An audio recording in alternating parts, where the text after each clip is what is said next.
Alô, alô, alô, pessoal! Dia histórico, plano de voo da Artemis 1, está subindo para a Lua em 29 de agosto, uma semana antes. A NASA vai fazer o briefing, então, detalhar um pouquinho do plano de voo da missão Artemis, que é uma das missões mais importantes aí do século XXI. Eu quero fazer uma pergunta no comecinho da live, uma perguntinha aí para quem estiver caindo, às vezes, de paraquedas, entrando aqui, o que esse barbudinho, cabeludinho, tá falando aí da missão espacial da Artemis? É o seguinte, perguntar para você aí, se de repente não sabe o que é Artemis, não está acompanhando direito, vai noticiando um trechinho pequeno aí na imprensa aí, que enfim, não está tendo muito ibope aí, os programas espaciais hoje em dia, depois de tantas evoluções, nós temos uma estação espacial orbitando aí 400 quilômetros em cima da gente aí, e já evoluímos bastante, né? Mas queria saber, o que você estava fazendo dia 20 de julho de 1969. Precisamente às 20 horas e 17 minutos. O que você estava fazendo? Estava brincando aí com seu filho? Você era o filho brincando com a mãe? Estava estudando? Estava amando? Estava assistindo televisão? Estava vendo alguma coisa? 20 de julho de 1969. O que você estava fazendo, meu amado, minha amada? Pois então, 53 anos depois, a humanidade está retomando a exploração espacial à Lua e fazer um pezinho para Marte depois. Nós estamos reiniciando a exploração espacial e hoje é um dos dias históricos também, 22 de agosto de 2022, 20 horas. Daqui a pouquinho, daqui a alguns 4 minutinhos, briefing e plano de voo da Artemis 1, que é a missão Artemis 1. São 3 missões que vão retomar as explorações à Lua. Artemis 1 é essa aqui, que vai decolar agora, 29 de agosto, daqui a uma semaninha, um dia histórico para a humanidade. Ela é só um voo de teste, vai circular a Lua, voltar, verificar o escudo térmico de reentrada aqui na Terra, outros testes mais lá na órbita lunar também. Artemis 2, ela já vai ser tripulada, mas só vai sobrevoar também um voo na órbita translunar lá, ao redor da Lua. Artemis 3 vai ser tripulada e vai alunizar a primeira mulher, por isso que se chama Artemis, irmã gêmea de Apolo, e a primeira pessoa negra também, junto aí nos valores de inclusão da NASA, que a partir de 2020 a NASA incluiu o valor de inclusão dentro aí da excelência, de outros valores da NASA, a inclusão está dentro. Essas 3 missões Artemis, então, são as que vão fazer aí a retomada da exploração espacial. A ideia é construir um gateway em volta da Lua, um gateway para ser a base ali para uma microcolonização lunar, vamos dizer assim, para ser um pezinho ali para o homem descer em Marte. Eu quero ver o homem descer em Marte. Quem quer ver? E que estava fazendo aí dia 20 de julho de 1969? Responda aqui para mim, que 2 minutinhos para entrar o briefing da NASA, do plano de voo da Artemis 1. Vamos lá? Vamos colocar aqui já, sem mais demoras, esse momento históricosíssimo. Vamos pegar direto aí, quem quiser assistir direto aí na fonte, é o YouTube aí da NASA, ou www.nasa.gov, você acessa também a NASA TV, ou o YouTube da NASA, né? Coming up soon. Então, estou aí no horário certinho, está coming up. Artemis 1 Flight Readiness Review Briefing. O briefing de revisão, então, de voo da Artemis 1, agorinha, com uma galera aí importantíssima, inclusive a Blackwell-Thompson, Charles Blackwell-Thompson, que é a diretora, uma mulher, diretora da NASA, do lançamento da Artemis, meus amados. Artemis, que é a deusa da natureza, deusa da caça, uma deusa que se recusou a casar. Ela disse para Zeus assim, Zeus, não vou casar nada não, eu vou ficar aqui na natureza com os animais aqui, em meio à natureza. Ela é uma deusa revolucionária, iniciando aí um matriarcado nos deuses do Olimpo, olha que massa. Ela é a irmã gêmea de Apolo e foi o nome escolhido para as missões de retomada à exploração espacial agora da NASA, da ESA, que é a Agência Espacial Europeia, e outros parceiros internacionais. Olha lá, tá começando. Missões amor. Olha aí, 6 missões. Ó, Apolo 11 aí. Olha o Apolo 11 aí. NASA's 20 de next julho de chapter of 69. lunar exploration, called Artemis, Artemis. has the task of not just Nós going temos to a the tarefa moon to não só create de a ir à long-term Lua human para criar presence uma on and presença around it, humana, but also to prepare mas for também ever more preparar complex human as missions missões to completas para Mars. Marte, In o short, planeta everything we vermelho. must be able to do here, we must first do here. Nós primeiro temos que ir à So, Lua para depois what ir para will an Marte. Artemis mission look like? Como vai ser a missão Artemis? Everything is designed and tested with our most important element in mind, the Olha só, astronauts. os This is their deep astronautas são space, fundamentais, os human-rated 4 spacecraft astronautas. called Orion, built in Orion. 3 parts. Orion foi The crew feita para a module, ESA, where a up to Agência 4 Espacial astronauts Europeia. will live and work throughout the flight. The service module, with O life módulo support de systems for serviço the que crew and fornece its own todo o engine sistema and de fuel vida aí para os reserves. And astronautas, a né? launch abort Esse aqui é o system, with sistema de engines capable of abortagem holding the crew do module to foguete, safety né? during launch should anything go Não wrong. vão utilizar, To não accomplish vão the utilizar. task of launching our crew and heavy payloads, NASA is building the Space Launch System, Tem muita comprising of ciência cargo envolvida, hold, an são exploration 10 upper satélites stage, a de massive pesquisa core científica que stage, vão and junto. 2 extended solid rocket Olha o Solid boosters. Rocket Booster, olha os Altogether, boosters this aí is do the ladinho, world's ó. most powerful No meio aí rocket, and vai it o exceeds Core the legendary Stage e Saturn do V ladinho of os the Apollo boosters. era in Olha o numerous Saturno, ways. maior do que Sitting on the Saturno, launch gente. pad, the Maior entire do que rocket, fully Saturno. fueled, weighs just over 6 million pounds, 5.2 million of which is just the Tá fuel. falando o peso dele, mas tá Once em ignited, libras there e was outra no stopping what outra comes medida aí. next. Não... All 4 RS-25 engines É and the 2 pesadão, solid bichão, hein? rocket boosters come to life, thundering our crew upwards. 2 minutes after ignition, the solid 2 rocket minutos depois da boosters ignição, are spent and released. os boosters 8 minutes after se launch, the separam. core stage is depleted O Core and Stage separated. também se separa. The upper stage Vai fires só briefly, o placing ICPS, Orion into a parking que vai orbit entrar em around órbita the Earth. translunar. Here, the crew reconfigure the spacecraft and check systems to confirm everything is ready for deep space travel. Aí ali só o With a go ICPS from mission control, com a the nave crew Orion, né? reignite the exploration Ele upper entra stage ali engines to leave Earth para entirely. voo The em exact direção timing of this translunar, maneuver né? is critical to reach a speed that can escape Earth's gravitational pull, Tem but que sair da also put gravidade da Orion on a Terra course e that will atingir aí intersect the uma moon órbita days para a Once this Lua, burn né? is complete, the upper stage of the SLS E aí is o upper jettisoned, stage, and the então, crew o aboard ICPS Orion sai coasts também for e só several fica days Orion. to work all that Só awaits permanece them a Orion at para the chegar na moon. Lua. E é ela a única Approaching que the vai moon, we retornar see para the a Terra fundamental também. differences between Artemis and Apollo. Olha a diferença entre Artemis e Apollo. Instead of requiring Orion to serve as an expendable lunar command module or to carry a constrained lunar lander, the Artemis missions will take advantage of a different approach. Olha, Pre-staging. não vai ser uma nave Everything Eagle que needed vai for lunar descer ali do missions will be módulo positioned in do comando, advance não. by commercial and international partners.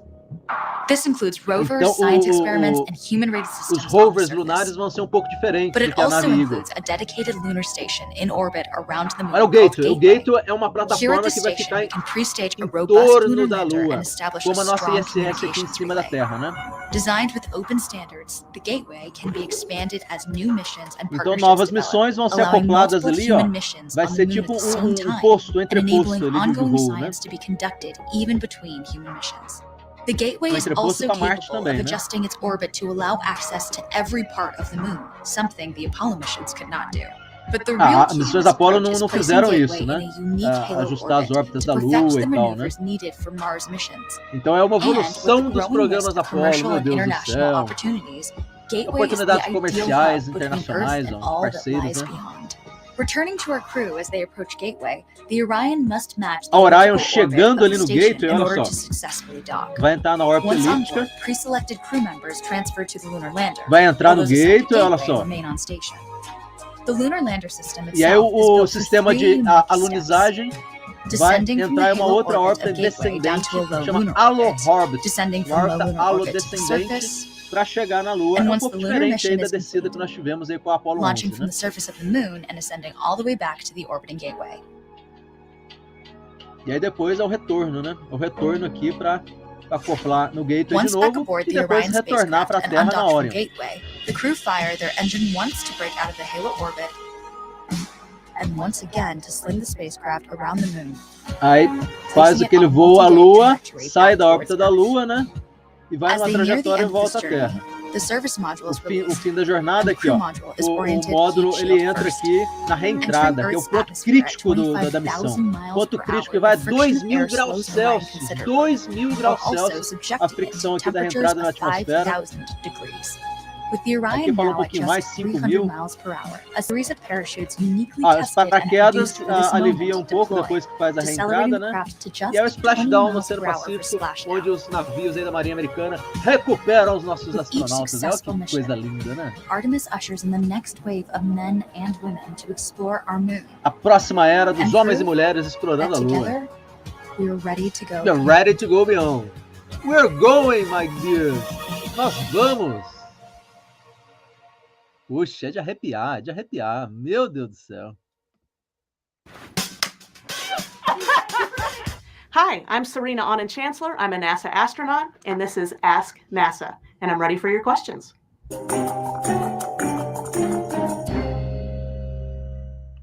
All right, so first question.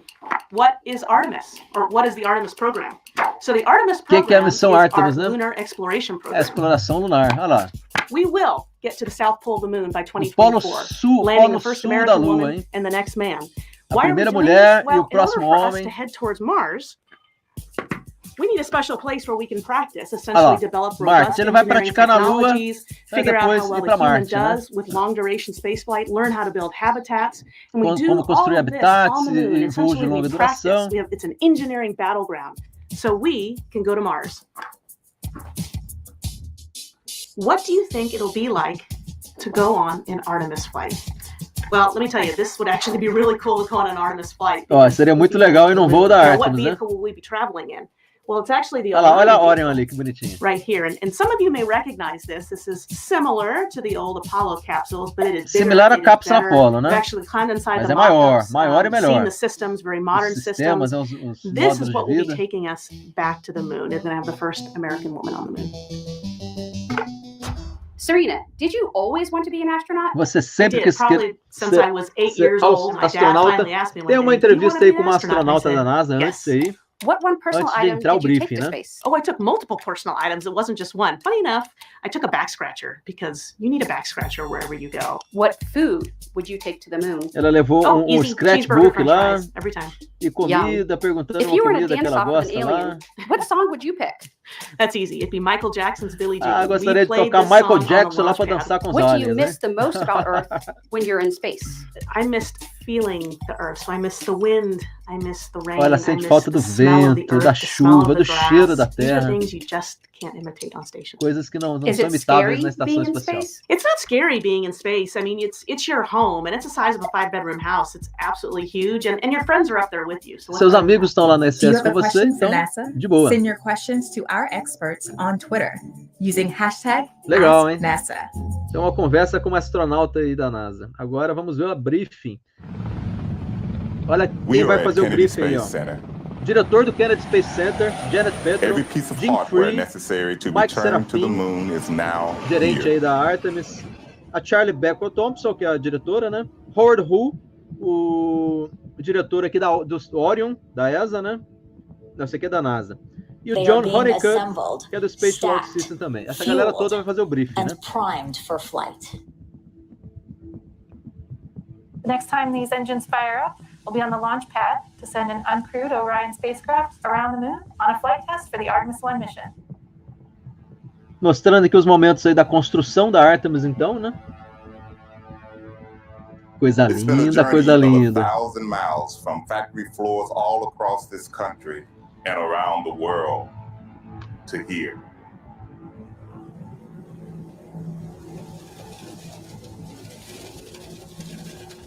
And now the stage has been set. Aí, ó. Olha o rollout aí da levar Take her a place. Artemis do prédio de construção veicular até lá o launchpad, né? A gente acompanhou aí na última live, né? The framework to support the enormity of this moment can't be measured in renovations and rehearsals alone. But in the testing of a metal found much deeper. With each segment built upon the one before it, Olha, o core stage entrando ali no meio dos dois boosters. Olha os testes aí, os testes de ignição aí dos boosters, coisa linda. the volume of anticipation can be seen rising. For in addition to certifying what a host of testing has already Muitos previewed, testes aí na Orion também, olha a nave Orion aí que linda. Olha os testes na Orion, olha os splashdown. Testes do splashdown da Orion, coisa espetacular. And liftoff. The dawn of Orion and a new Dawn of Orion, nova era da exploração espacial americana. Artemis A era da will Orion. demonstrate a new path to the moon Novo for this caminho para a Lua. generation. Uma nova geração aí de cientistas, de engenheiros. Artemis 1. An uncrewed test flight will be Teste de a final voo proving não of tripulado. every system Vai provar Every todos os component. sistemas que estão ok, todos os componentes, que estamos A aptos mission aí para o that, when espaço. successful, A will missão vai open ser the doors to the sucesso, moonwalkers and vai abrir lunar as portas aí experiments. para os that so many moonwalkers. have hoped and dreamed about. Nós sonhamos com isso. We We are are going. Nós estamos indo. Espetacular, espetacular. Agora vai entrar o briefing, então plano de voo aí, com o Charlie Blackwell-Thompson, diretora da NASA. 3, Dados aí. 2, 1, 0. 0. Ignition. Liftoff. Artemis 1 will lift off from Launch Pad 39B at NASA's É o Kennedy plataforma de Space lançamento Center in 39B Florida no Kennedy with Space Center. 8.8 million pounds of thrust 8,8 provided by milhões the most powerful pounds rocket in the world, de our impulso, Space né? Launch System rocket, Tá. or SLS. The uncrewed flight will be the first integrated test of SLS, O our primeiro new teste do Orion SLS, que é spacecraft esse and foguete exploration construído, ground né? systems at Kennedy. Artemis 1 will send Orion beyond the moon, Além da Lua. 280,000 miles from Earth, 70 mil farther quilômetros than any além human da Lua. spacecraft has ever flown. This is not NASA doing this. This is the United States of America doing Não é a NASA que this está fazendo, é os Artemis Estados program, Unidos junto and com there are parceiros companies all internacionais. across our country that Em have todo a o part país in it, so there is kind of this teve wave of excitement being fornecimento aí de generated just by material, de saying we're pesquisa going aí back to para the moon. todo o país, né? Todos After the os- upper stage of todo the o país, rocket todos os estados separates from americanos. Orion, the upper stage will deploy small satellites over several days to São perform 10 science satélites, experiments são and 10 technology nanosatélites que vão demonstrations. fazer pesquisas Orion will científicas make lá. its Busca de multi-day água na outbound Lua, trip to the moon, pesquisa aí da propelled órbita by e a outros, né? service São module 10 provided by the nanosatélites. European Quem Space assistiu a live da Agency. Capstone está Engineers will sabendo aí do que test se trata Orion esses systems on the way to the nanosatélites, né? moon. Then, Orion will fly about 60 miles above the lunar surface, using the moon's gravity 70 and mil engines on the quilômetros surface além da module da to enter Lua, a né? lunar orbit. Além da Lua, coisa que a missão After Apollo não about a fez ainda. month Isso and a também é total uma distance of novidade over a million da missão miles, Artemis, né? Orion will return home faster and hotter than any spacecraft Olha, has aí é o before. momento de reentrada, é um A momento primary crítico, né? goal of Artemis 1, ensure Um Orion dos safely testes returns to críticos Earth desse voo before que we está fly lançando with semana que vem humans. é When we testar essa do, we'll reentrada e o build our escudo térmico. capability for É um dos testes sustainable lunar fundamentais, né? exploration, preparing us for missions farther into the solar system. Preparando as missões aí para além do sistema solar.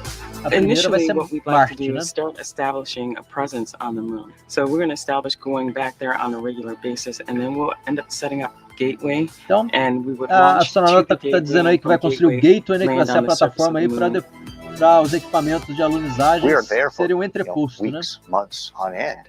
And there, we're going to be able to test out all the hardware and the habitats and the hatches and the suits and Lá the rovers no that'll gateway allow us pode to prove out those testar technologies. tudo, né? Os equipamentos, os The moon trajes will lead the way to espaciais Mars, and we should antes be da there alunizagem, in the né? next couple decades. E Marte aí, nessa década aí, quem sabe Marte, hein? Ó, já mudamos aqui de Artemis 1 Flight Ready. Mudou para 8 p.m. EDT, que é o European aqui, é o Eastern Daytime, que é o horário aqui da Flórida, lá dos Estados Unidos. Mudou então para 8 p.m., que aqui no Brasil é 9. É um horário a mais, então são as 9. Com 45 minutos aqui de information aqui para chegar ao teste. Information boa, né? Contando a história aqui da Artemis. And the moon is a place we need to learn how to live so that we can Precisamos continue to aprender go a viver beyond. na Lua, que é uma nossa pedra fundamental. We are Estamos focados aí na Lua. on all that lies before us. Em todas as Only vidas together antes de will nós, bring né? to Olha o life acidente this na Apollo global 1, ambition of matou aí returning 3 to the moon. astronautas, né? And while our work is far from Várias finished, vidas we've foram never been dadas closer aí to para esse seeing a programa new da generation Lua, né? step beyond our home planet. Vamos além do We're nosso building planeta. on the achievements of those who came before. Ó, The giants who conquered ó, os gravity gigantes and que raised vieram, a ó, banner in subindo the no ombros de heavens. gigantes. They beckon Olha o us to Armstrong go aí, olha o Armstrong e o farther, Buzz. to the moon and on to Mars. Para a Lua e para Marte. Quem quer conhecer um pouquinho mais de voo espacial, deixa eu fazer aqui 2020 was a Vou year of mostradinha aqui, ó. unpredictable hardships. Assistem esse And filme aqui, ó. step by step, O Primeiro we Homem com resolved to press Ryan forward Gosling. toward this grand O vision. Primeiro Homem, que é a vida de Neil The Armstrong, daily é efforts of thousands of espetacular. suppliers from all Se quiser across mais this emoção country também tem and essa around aqui, the ó. world Apollo fed 13. into stunning Foi a milestones missão and fracassada de laid maior the sucesso groundwork da NASA. for history. E eles não conseguiram pousar a Lua, tiveram uns probleminhas na Houston Have a Problem. E é espetacular também esse Apollo 13. Artemis has been woven into our culture. It has fostered collaboration across the aisles Então tá and contando across aí the todos pond. os estados It has grown americanos que beyond forneceram plans and equipamentos aí preparations to include hardware para and ajudar os software. testes de hardware And now, aí, né? It has a heartbeat. Muito massa, hein? You can Aí- feel the momentum. It is Você undeniable. pode sentir aí que o momento é indescritivelmente espetacular. We're going to work together. Light the way. This is Our the mission to way. the moon is no longer some far-fetched dream. This is Não é mais um sonho, We é are realidade a going. chegada à This is the Lua. next step in evolution. Próximo passo na evolução, Artemis 2. Artemis 2 e Artemis 3 aí. Estão sendo construídos ao 4 aí, Artemis 4. We are going to the moon. We are going to the To learn moon. how to live on other planets. Aprender a viver em outros planetas. Let's go. Let's go, let's go. Espetacular. We are going. We are going. The history of this A agency história da agência é is marcada marked aí with de broken rompimento de barreiras, né? once viewed Olha as os gigantes aí da NASA aí, with science fiction turned reality. ó. Ficção científica tornou-se realidade. É o Júlio That Verne, have né? spun Júlio Verne industries tornou-se all their realidade. own. Que é o livrinho de And Júlio Verne with tá aqui, não. demonstrations Da Terra à Lua, of escreveu da Terra à peace Lua. for all humankind. Aí, demonstrações de paz para a humanidade, ó. Rússia, americanos, indianos, chineses, todos juntos na ISS, né? We maintain a human presence Mantemos uma just presença outside humana of gravity, fora da gravidade aí and da we Terra, touch né? points all across the Tocamos os solar pontos system fora do, and solar, beyond. do sistema solar, como We're o James going Webb back to the Telescópio. And A gente this fez uma is live why. dele também, né? E por que a Lua? Why the The moon? moon is a treasure trove of science. É um tesouro de ciência a Lua, né? Oportunidades para fazer descobertas sobre a nossa Terra também, a nossa geologia, né? Sobre o sistema solar. Muitos conhecimentos podemos inspirar uma nova geração aí de crianças e jovens em ação aí, né? Novas tecnologias. The breakthroughs of the Artemis era will define our generation. Vai definir and the nossa generations nova to geração e as gerações a seguir. Milhares de trabalhos associados aí são juntos aí, aumentando aí a economia da Lua. Milhares de trabalhos desenvolvidos em todo o mundo, né? Não só nos Estados Unidos, no mundo inteiro. A exploração da Lua é um esforço coletivo. Um desejo maior. As missões de amanhã vão vir dessa geração Artemis de hoje. A ambição tem que começar. E porque Marte está chamando. Vamos estabelecer uma comunidade. Então vamos chegar junto aí na Lua. And so, we go to the moon now, Vamos not as para a a Lua. series of isolated Não é uma missions, missão isolada, não. but to build a community Mas construir on uma and comunidade around the moon, capable of em proving volta da how Lua, to live capaz de on provar other que nós worlds. podemos viver em outros mundos. O que vamos fazer na Lua? We'll use the lessons from more than 50 Ó, years of lições de peaceful 50 anos atrás aí, ó. to send Com a new a generation to Apollo, the missões lunar Apollo, surface uma to nova stay. geração, We will enviar uma anchor nova our geração para a efforts on the superfície lunar lunar, South né? Pole to Vai pro Polo establish the Artemis Sul, Base Camp, o Polo Sul positioning fazer us for uma long-term base science espacial, and né? exploration of the lunar Exploração de surface. longo prazo aí de We will ciência e prove what it tecnologia. takes to assemble a complex ship Uma in deep complexa space. nave no espaço profundo, né, que é o Gateway. We will learn how humans can survive and thrive in a partial Aprender como os gravity humanos podem environment. sobreviver lá no ambiente lá da Lua, né? Novos habitats, de designs, trajes espaciais. Como utilizar os recursos que a gente encontrar. Ah, e ó, uma chave fundamental é achar água na Lua, hein? Para quebrar hidrogênio e oxigênio e fazer o combustível lunar e para a vida também, né? A água é fundamental para a vida humana, né? Para plantas, para crescimento de plantas, sementes, são alguns testes a serem feitos lá, né? Quem assistiu ele lunar tem um mote legal aí, um enredo legal sobre a vida na Lua também, né? None of this is simple. Nada é simples ou fácil. Mas nada na história tem sido igual a isso. The Eagle has landed. Meu Deus do céu, The Eagle has landed. 20 de julho de 69. Olha o Armstrong e o Buzz Aldrin ali. Continuar a exploração espacial que começou lá com o Armstrong, né?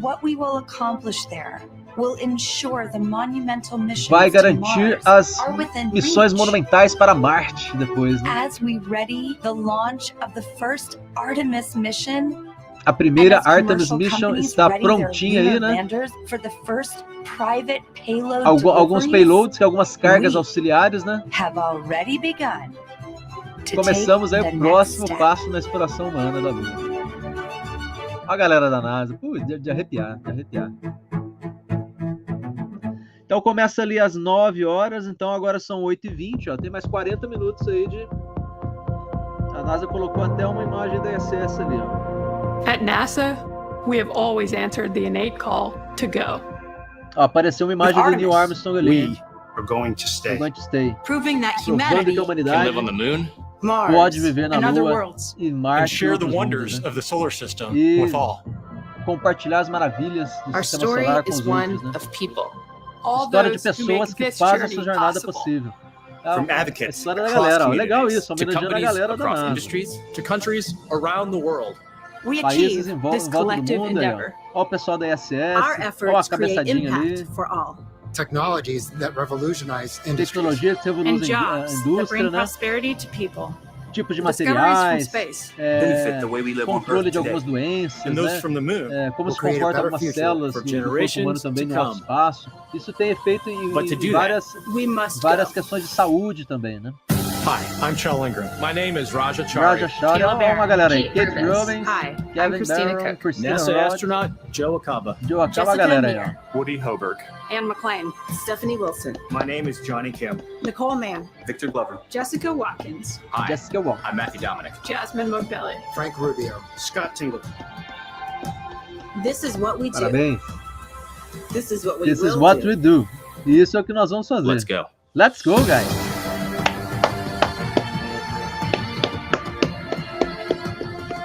Olha o teste dos boosters lá, que fantástico. Aí, ó. We go to the moon to learn Vamos how to à live Lua on other para planets. aprender como viver em outros países, outros planetas, né? Artemis, deusa da natureza, deusa da caça e da beleza. Da beleza é Afrodite, né? Amiga da Afrodite, né? Puxa vida, eu vou tomar uma água aqui que eu não tô nem aguentando, porque esses vídeos aqui da NASA estão todos espetacularzinhos, hein? We have locked and we have good send that command. We have 31 minutes and 32 seconds for our support. Go for status buffer dump.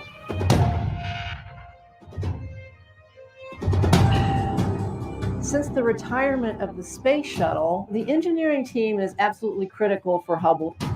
Então, com a aposentadoria do Space Shuttle, né? Eles focaram no Hubble, a equipe, né? Olha o Space Shuttle aí.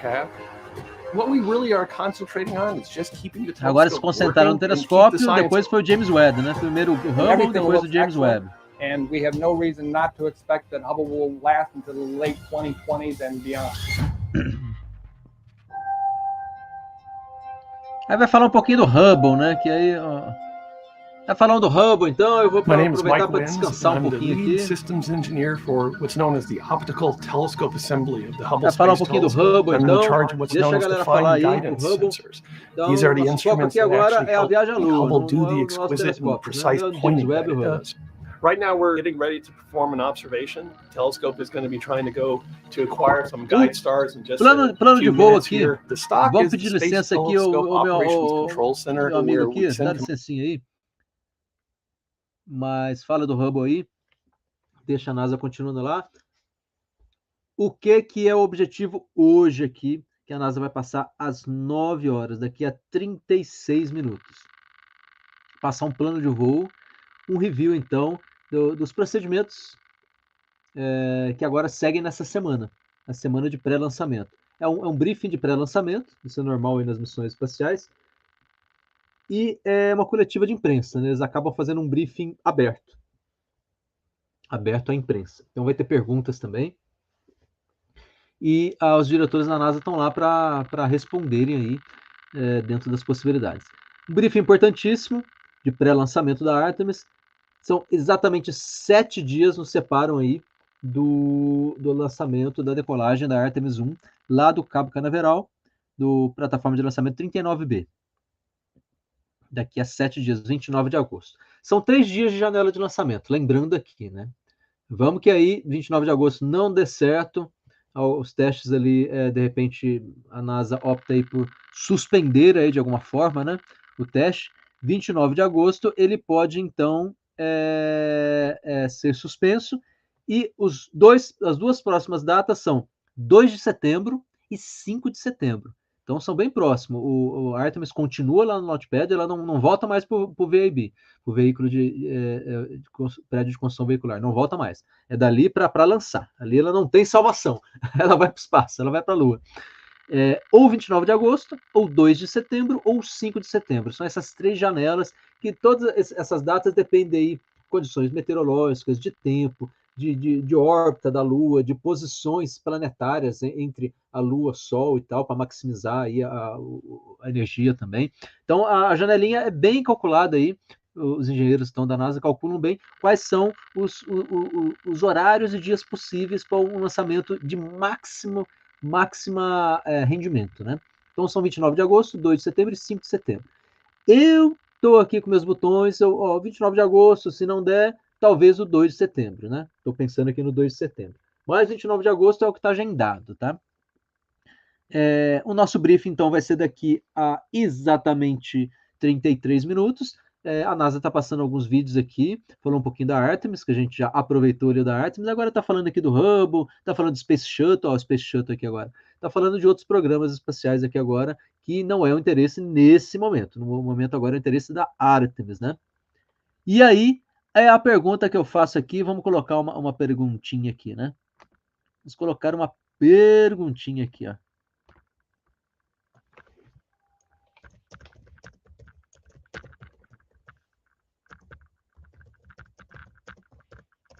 O que você estava fazendo em 20 de julho de 1969? Vamos colocar o horário aqui para ser mais exato.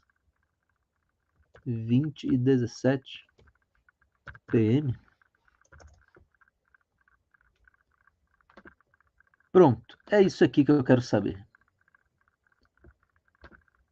Eu quero saber o que você estava fazendo em 20 de julho de 1969, às 20h17 PM. O que você estava fazendo? Você era nascido? Eu nem era nascido, então eu não estava fazendo nada. O que você estava fazendo nessa data? Quero saber. Ou o que essa data representa para você? 20 de julho de 1969, o que significa para você essa data aqui? Isso que eu quero saber. Enquanto aí a NASA não começa aí o briefing, né?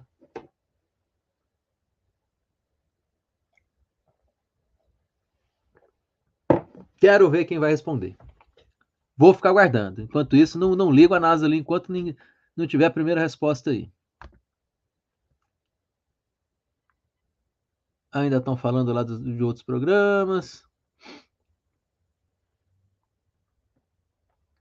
São outros programas, não é a Artemis que estão falando lá. Então, tem tempo aí da gente responder aí pelo menos uma pergunta. O que você estava fazendo em 20 de julho de 1969? Eu já respondo a minha. Eu não estava fazendo nada porque eu não era nascido. Eu estava, então, por nascer ainda.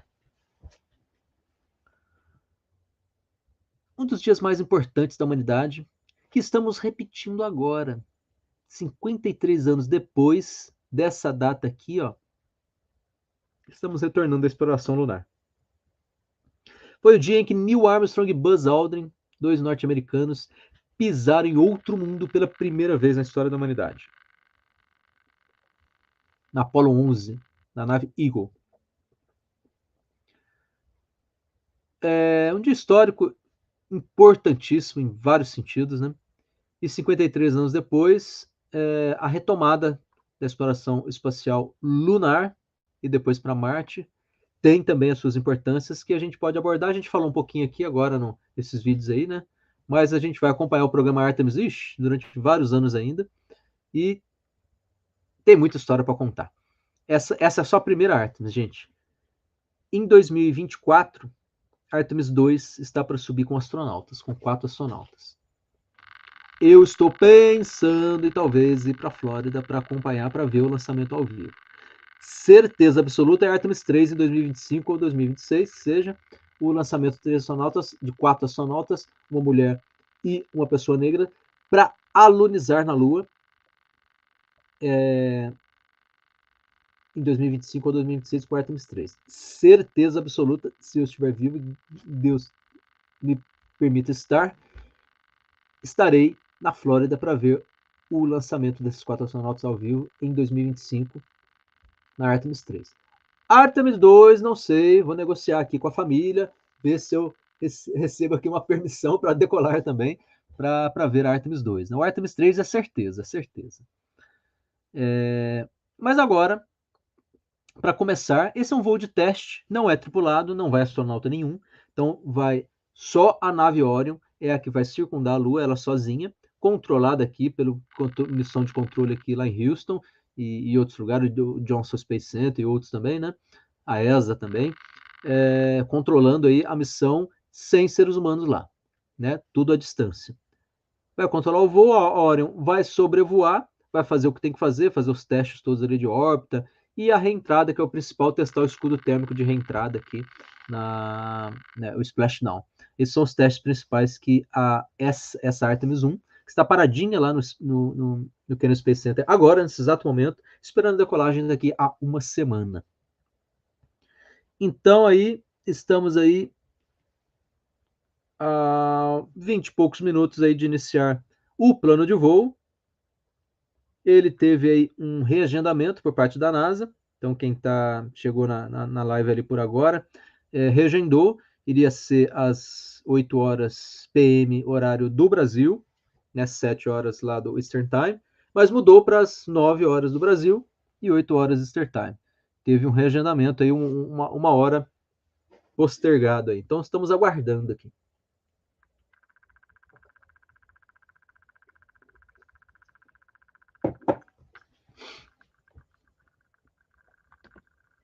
É isso aí.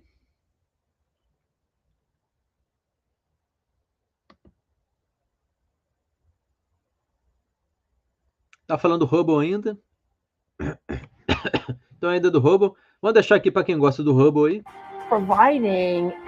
Quem gosta do Hubble, curte aí um pouquinho então do telescópio aí. Antes do James Webb era esse aí, era o Hubble, né?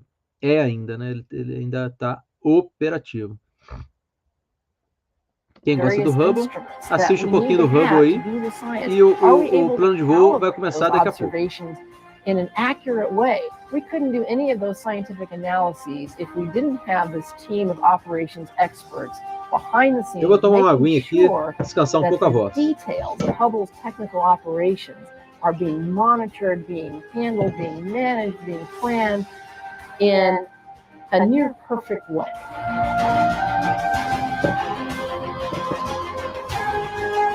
Because the Hubble Space Telescope is so scientifically effective right now, scientists are using Hubble to investigate some of the deepest mysteries of the universe.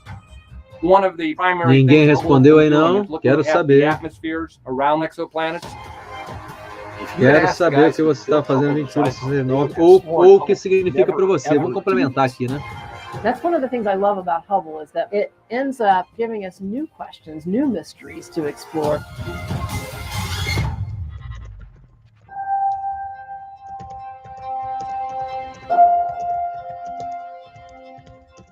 My name is Larry Dunham. I'm the Chief Systems Engineer for Flight Systems here on the Hubble Space Telescope. I started on the Hubble program back in the summer of 1982 when Hubble was being built out in California. First telescope in space that'd be designed so that we've got what we call orbital replacement units. They're modular boxes with handrails on them so the astronauts can go up and just pick and play. They've got nice connectors on them that make it easy for the astronauts with their big gloves to be able to put them in and out. We've had 5 servicing missions. We have replaced some equipment multiple times, especially the instruments. We're always going with the advanced technology. The telescope we have today on orbit is not the telescope that we launched originally. Pois é, os comentários do Facebook tem alguns comentários aqui, viu? Eles não estão chegando aqui no StreamYard, que é o software que eu uso para fazer as lives. The Hubble Space Telescope is really an observatory because it has several science instruments, several modes of operation. We have multiple cameras, multiple spectrographs. They each have different capabilities in terms of their sensitivities or the kinds of frequencies they can receive the electromagnetic spectrum. We can also use Hubble in different kinds of intriguing modes depending on what we're trying to observe. There are different types of observing scenarios, and one of the things the scientists have been able to do is they've been able to come up with very interesting and unique observing scenarios. Eles estão falando um pouquinho do Hubble aí, para quem chegou na live aí por agora. O nosso objetivo é ver o plano de voo da Artemis, que vai ser daqui a pouquinho. It's giving us what we need to explore the universe in deep ways that would never have been possible when Hubble was first launched. For example, scientists Enquanto não chega aí o plano de voo da Artemis, responda aí, meu amado, minha amada, o que você estava fazendo aí nessa data? Ou se não estava fazendo nada, o que significa para você? To what we're trying to observe. And we're using that special mode on Hubble now to get better information about many types of things in space, including to be able to study planets around other stars, what we call exoplanets, planets outside of our own solar system. Estudar os exoplanetas, é o que o Hubble também faz aí. Planets go in front of the stars that they're going around. The spectrographs can detect changes, very small changes in the spectrum. This has allowed them to do exoplanet atmospheric studies. This is something that Hubble has sort of really stepped up to the plate and has been just phenomenally good at. Spectrographs have really sort of been leading that. If you ever see things about, a new exoplanet was discovered that has... Não consigo ver aqui os comentários aqui do Facebook. É só se eu olhar no celular. Ele não aparece aqui para mim. Tem que modificar alguma configuração. Mas seguimos. The orbit of the exoplanet has to be such that it's going to go between you and the star it's going around. We can't just do an exoplanet observation whenever we want or whenever it's convenient. We have to do an exoplanet observation when it's first starting to go into the star. And so they have to know very accurately the timing of that. We have to schedule it ahead of time. This is not something that Hubble can get around to when it wants to. We have to say, no, at this point in time, on this date, you have to be pointed here and you have to be looking here. We had to really think about how to schedule this. A lot of thought goes into it. A lot of thought goes into the planning and of the execution. The Hubble operations team are quite willing and capable of using the telescope in new modes and new innovative ways that enable us to accomplish science that we wouldn't otherwise. Tá falando um pouquinho então do que o Hubble faz, como é que ele faz as pesquisas lá de exoplanetas. To use Hubble to track something moving quickly across the sky. And they figured out a way to use Hubble in a vast tracking mode that enable us to do explorations and discoveries that astronomers didn't envision using Hubble for when it was first designed. Now, when we're observing our planets, when we're observing Jupiter or Saturn or Uranus or Neptune, they move also. We have to move the telescope because they're just going around the sun. They're actually moving because they're really moving. So we have to move with them. We're observing asteroids or comets, and we have to chase after them. Oumuamua, we know came from outside of our solar system, is like a big asteroid that was detected whizzing through our solar system. We wanted to use Hubble to observe this as well, and we were able to track it. This is not a simple operation. It's moving at more than 100,000 miles an hour. So being able to observe this and track it is a wonderful capability that the operations team has enabled Hubble to have. The telescope is big. It's massive. It moves about the same speed as the minute hand on a clock. So to move from pointing one thing to go completely around the other one takes us a half an hour. It is not a very fast motion. We actually use a very interesting technique. It's using Newton's third law. We have these very large reaction wheels on them. They're about 2 feet across, very, very heavy, very, very massive wheels. You start spinning those wheels one way, the telescope will spin a little bit in the opposite direction. This is how we can move the telescope from one part of the sky to another part of the sky. Once we've moved the reaction wheels and we've moved the telescope so we're in the right spot, now we have to get in the exact location to put the target in the science instrument aperture.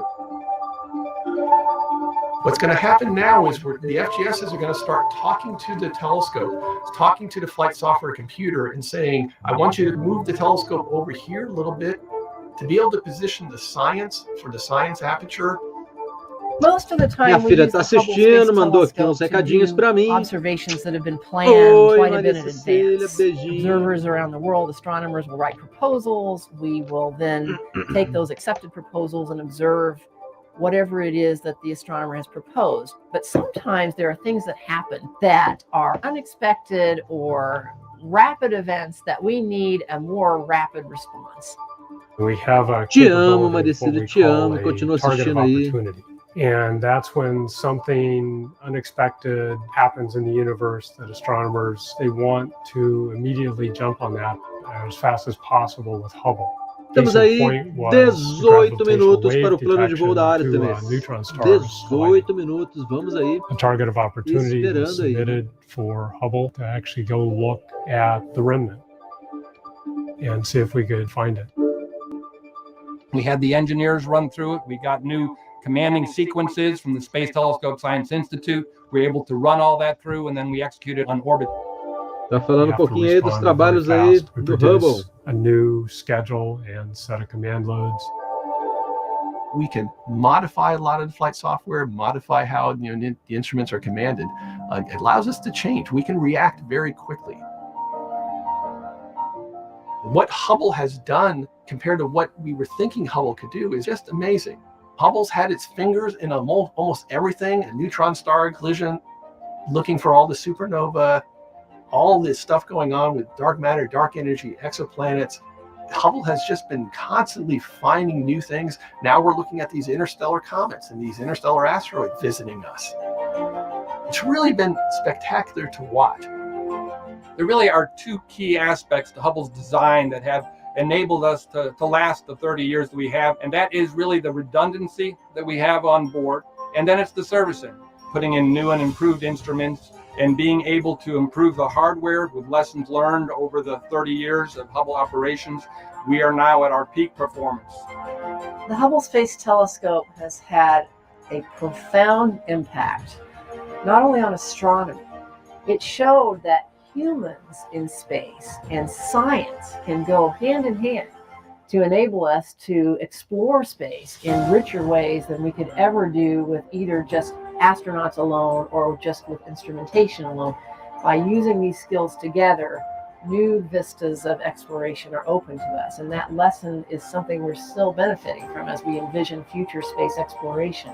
Okay, we have a go for the Okay, Charlie. It's amazing with a program that's lasted the duration that Hubble has lasted, that the astronomers up at the Space Telescope Science Institute continue to come up with new things that they want to try to do with Hubble, and we certainly hope that we'll be able to continue to provide that kind of capability to them into the late 2020s and beyond. What you're looking at with a telescope, of course, is the light from billions of light years away. So the further you look, the more you're going back aí tá falando interessante aí que a imagem before. que a gente recebe nos telescópios são The Webb telescope will be bilhões de anos atrás, né? because it has capabilities that are Na different than the verdade, Hubble Space Telescope. não existe, né? Já We existiu. have equipment that is so much more powerful than anything we've ever had before galáxias que já that it's existiram. almost Nós impossible estamos to vendo só a tell imagem what do we will passado. discover. A imagem que nós estamos vendo é do passado porque ela viajou aí bilhões de anos na velocidade da luz para chegar aí até nós, né?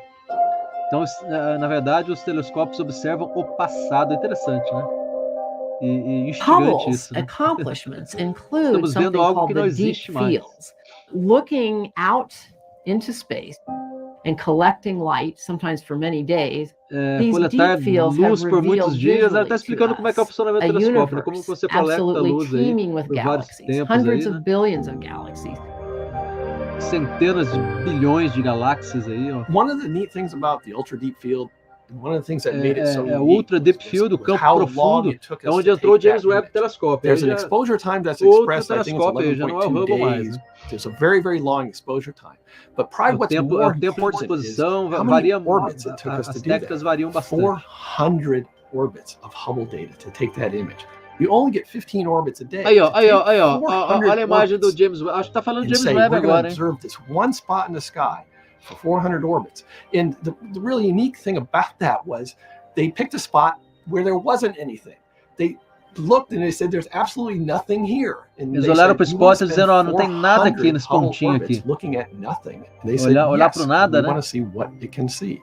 And I think the results from the science, I mean, it was amazing. Vamos ver o que podemos ver. O resultado foi espetacular. Olha aí, ó, as primeiras imagens do James Webb, aí, que lindas.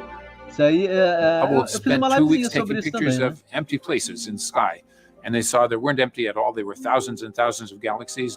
Ah, não, isso é do Hubble, desculpa, gente. Isso é do Hubble ainda. We were amazed how many galaxies we found, and we continue to go back to that portion of the sky to increase that visibility. Ainda está falando do Hubble ainda. The Hubble Space Telescope is an outstanding time machine. Uma máquina de tempo espetacular que é o Hubble, né? É o tempo, né? Porque, como eu falei, a gente olha o passado, né? A galaxy, we're seeing it as it was millions of years ago, sometimes milhões de anos atrás ou bilhões de anos atrás. Né? É uma máquina do passado. What you're looking at with olha o Júlio telescope, Verne de novo, light a máquina do tempo. Billions of light years away. So the further you look, the more you're going back towards the Big Bang and understanding mais longe que você olha, mais tempo você volta atrás. Bilhões até o Big Bang, né? 13, 14 bilhões de anos atrás. Over these billions of years of time.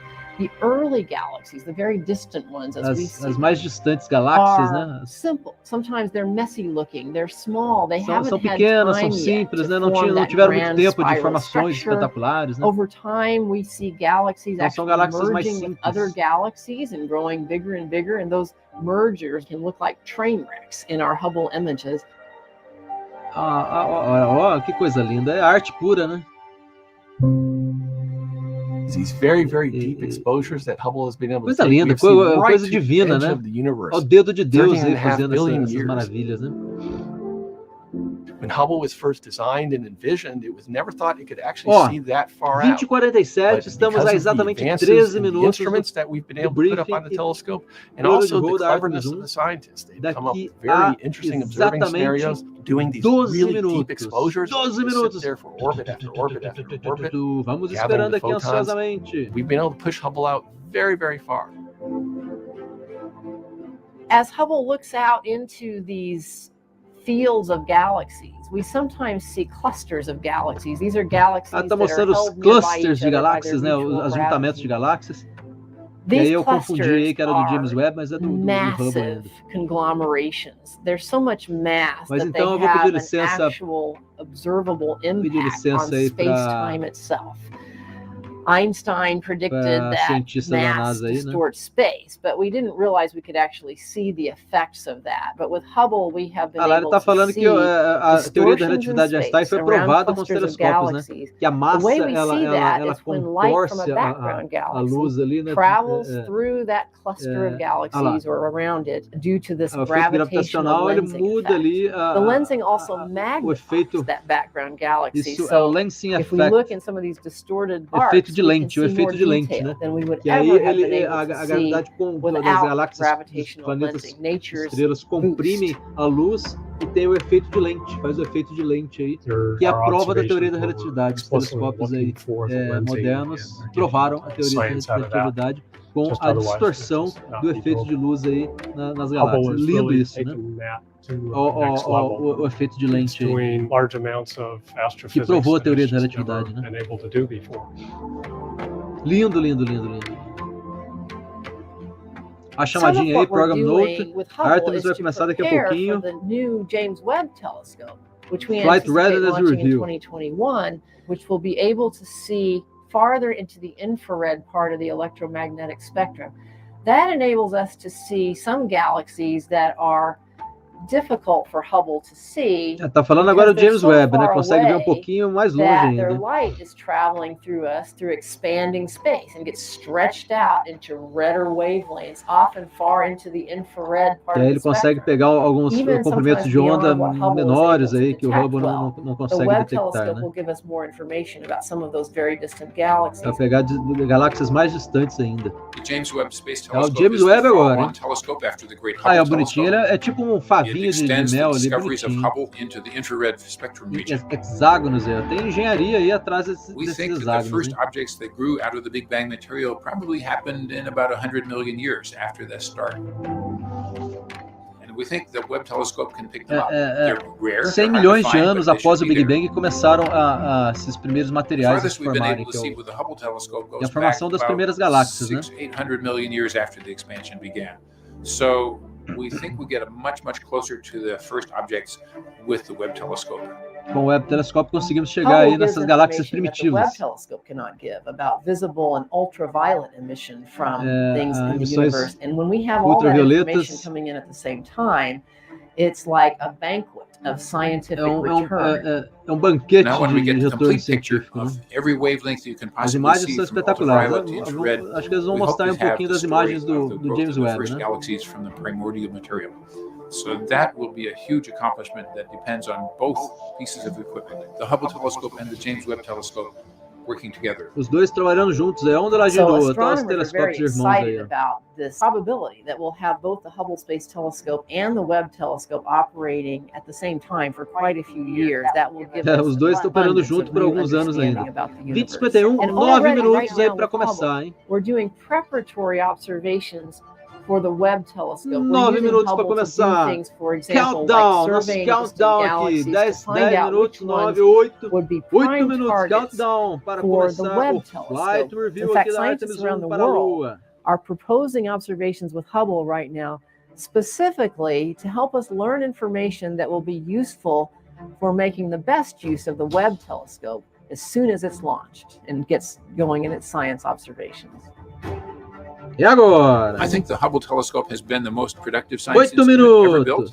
In astronomy, there's what we knew before Hubble, and now there's what we know after Hubble. They're so different. Of course, Hubble has now had a life of 30 years, so it's had a long time to make this revolution happen. So it's not all at once. It's a gradual revolution, but it's still a huge revolution. Technology has changed dramatically over the 30 years of life of the Hubble telescope. So you couldn't even have imagined when the Hubble was launched that we would have the wonderful cameras and spectrometers that we fly today. Os espectrômetros e as câmeras do James Webb são mais evoluídos aí do que o do Hubble. And it's still alive today, 30 years after launch. I am so thrilled to say that our people were able to do that. That's the operations team that makes this possible. It's a miracle as far as I'm concerned, because it didn't have to be that way, but they made it happen. Um milagre que essa equipe conseguiu fazer aí, que o colega está dizendo lá.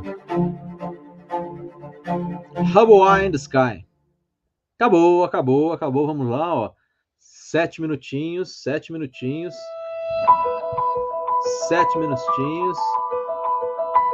Tem um quinto estado da matéria, hein? Os átomos se tornam tão frios que eles param de se mover.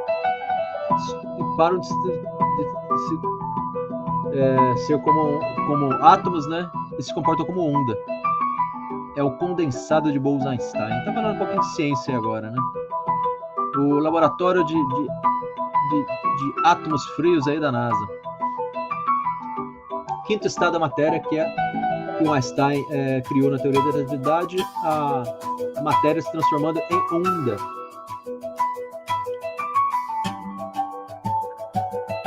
A Cristina Koch aí, ó, é uma astronauta aí famosa aí da ISS, hein? The coolest thing and the coldest thing we've ever done on the International Space Station. It is allowing us to investigate cold quantum gases and make breakthroughs in areas of physics that up until now have been unavailable to us. NASA built the International Space Station to do the kind of research that we're doing in the Cold Atom Lab. This is the first time we're able to study this fifth state of matter in space. Cristalzinha querendo ver um pouquinho da Lua. Bose-Einstein condensation is an amazing feat of engineering in itself. Mia pra lua. But this type of physics Mia pra lua, difficult Cristal. to do in ground-based experiments. And so doing this in microgravity is going to allow us to really see what's going on. So you have something cool, how do you make it cooler? You put it in space. Our ability to study cold atoms is really going to advance our knowledge in areas that will help us in quantum computing, quantum communications, and learn even more about gravity and how it interacts. Aprender pouquinho sobre gravidade, como se interage com o universo, a gravidade, os átomos. Jet Propulsion Laboratório. O laboratório de propulsão lá da NASA. E agora acabou o embromation aqui da NASA. Vamos aí 5 minutinhos para começar. 5 minutinhos.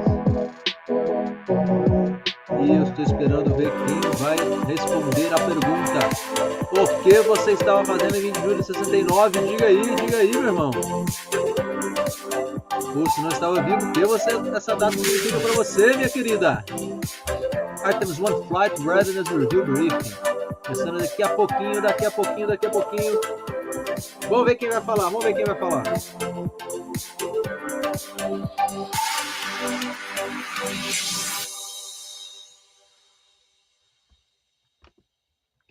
Quem vai falar? Essa galera aqui, ó. Janet Petro, é diretora do Kennedy Space Center. Janet Petro.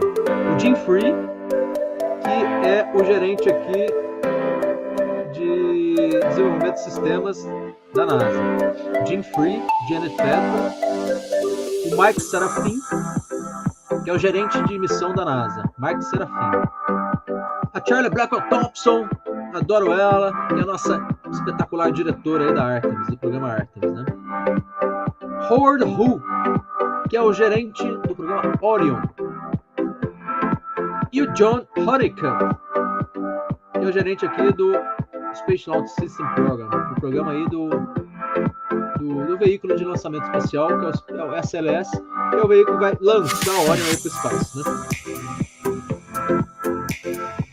Essa galerinha aqui, ó. 1, 2, 3, 4, 5. 1, 2, 3, 4, 5, 6. 6 aqui. Especialistas aqui da NASA. Repetindo: Janet Petro, Jim Free, Mike Serafim, Charlie Blackwell-Thompson, Howard Hu e John Honeycutt. Essa galera então vai dar um plano de voo, um review aqui para a imprensa. Vão responder aqui questões da imprensa também, sobre como está a preparação uma semana antes da decolagem da nossa querida Artemis 1, deusa da natureza. Três minutinhos e counting down.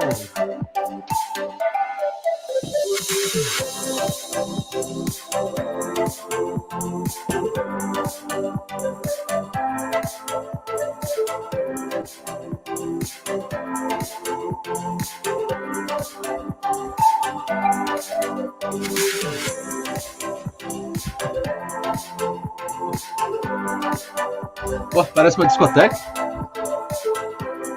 Mas não é um globo de discoteca, não, é a lua. É a lua. E ela muda de cor, gente. Branca. Rosa. Branca. Opa. Sumiu ali. Branca. Rosa. Verde. Não parece muito bem o verde, né? Azul. Rosa. Branca. E a lua de 6 cores.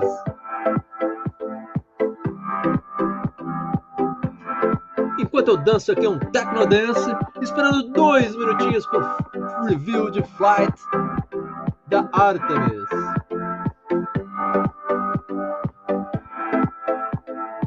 Eu fiz aqui um book da lua.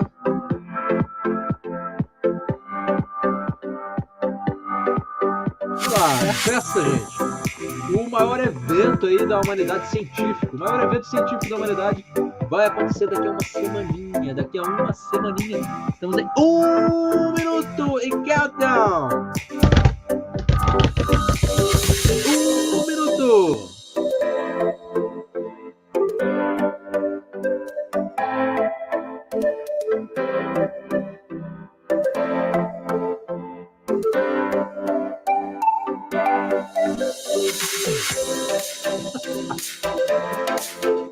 Ai, ai. Vamos lá. 1 minuto. 1 minuto de countdown. 10. Assistam aí. Apollo 13. Não vão se arrepender com Tom Hanks, um ator extraordinário, representando aqui Jim Lovell na missão Apollo 13. E Ryan Gosling, representando aqui o Neil Armstrong, o primeiro homem. Filme obrigatório de assistir, conta a vida de Neil Armstrong.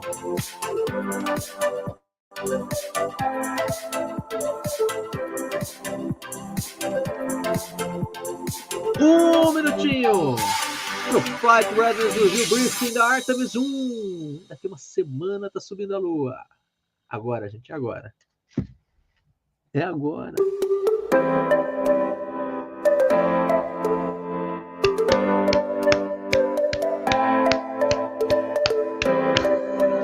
A minha lua de 6 cores. Vamos que vamos. Agora estamos aqui na expectativa para a NASA começar. Estou com a minha luona aqui atrás também aqui.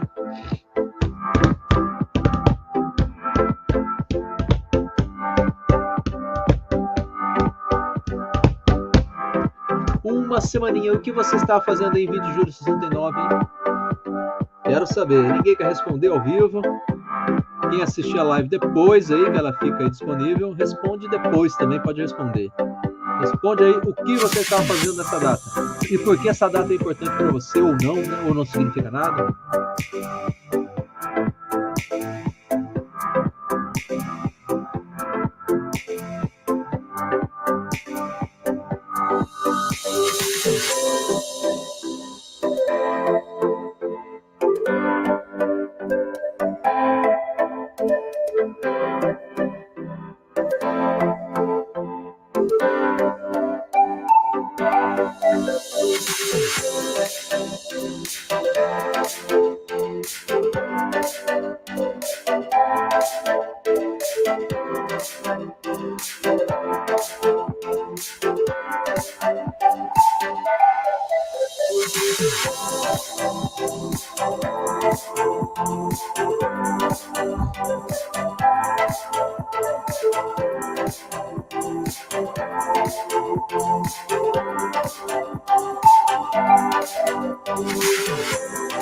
Já está na hora aí da nossa coletiva. Aguardando a NASA aí.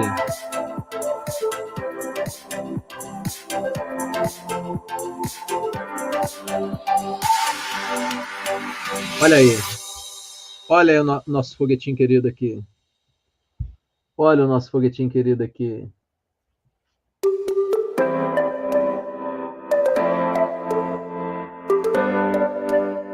Ah, ruim de mostrar com câmera aqui também na câmera, né?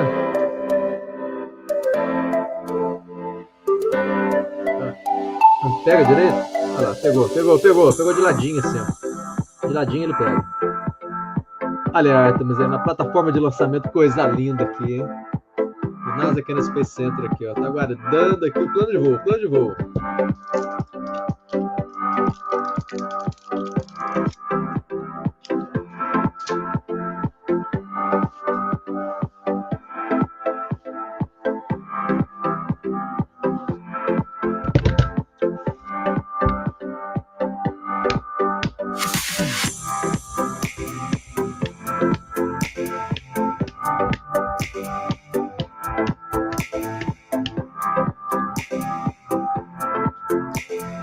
Rolou uma dance ainda, hein? Rolou um disco dance ainda, hein?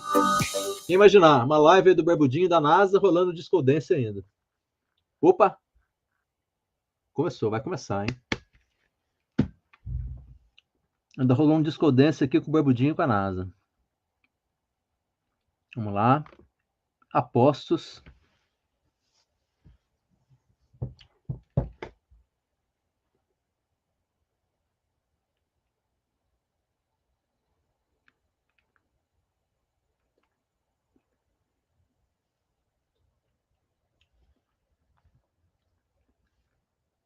Apostos.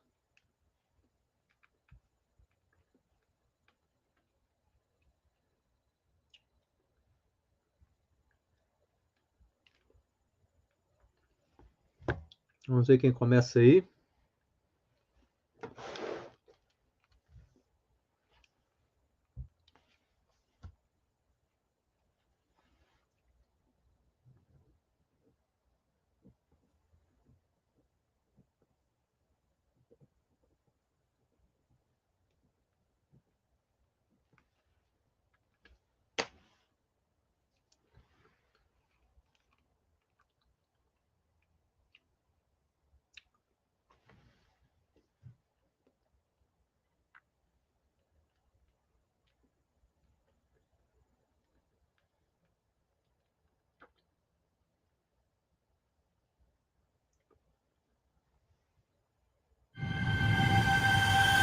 Vamos lá.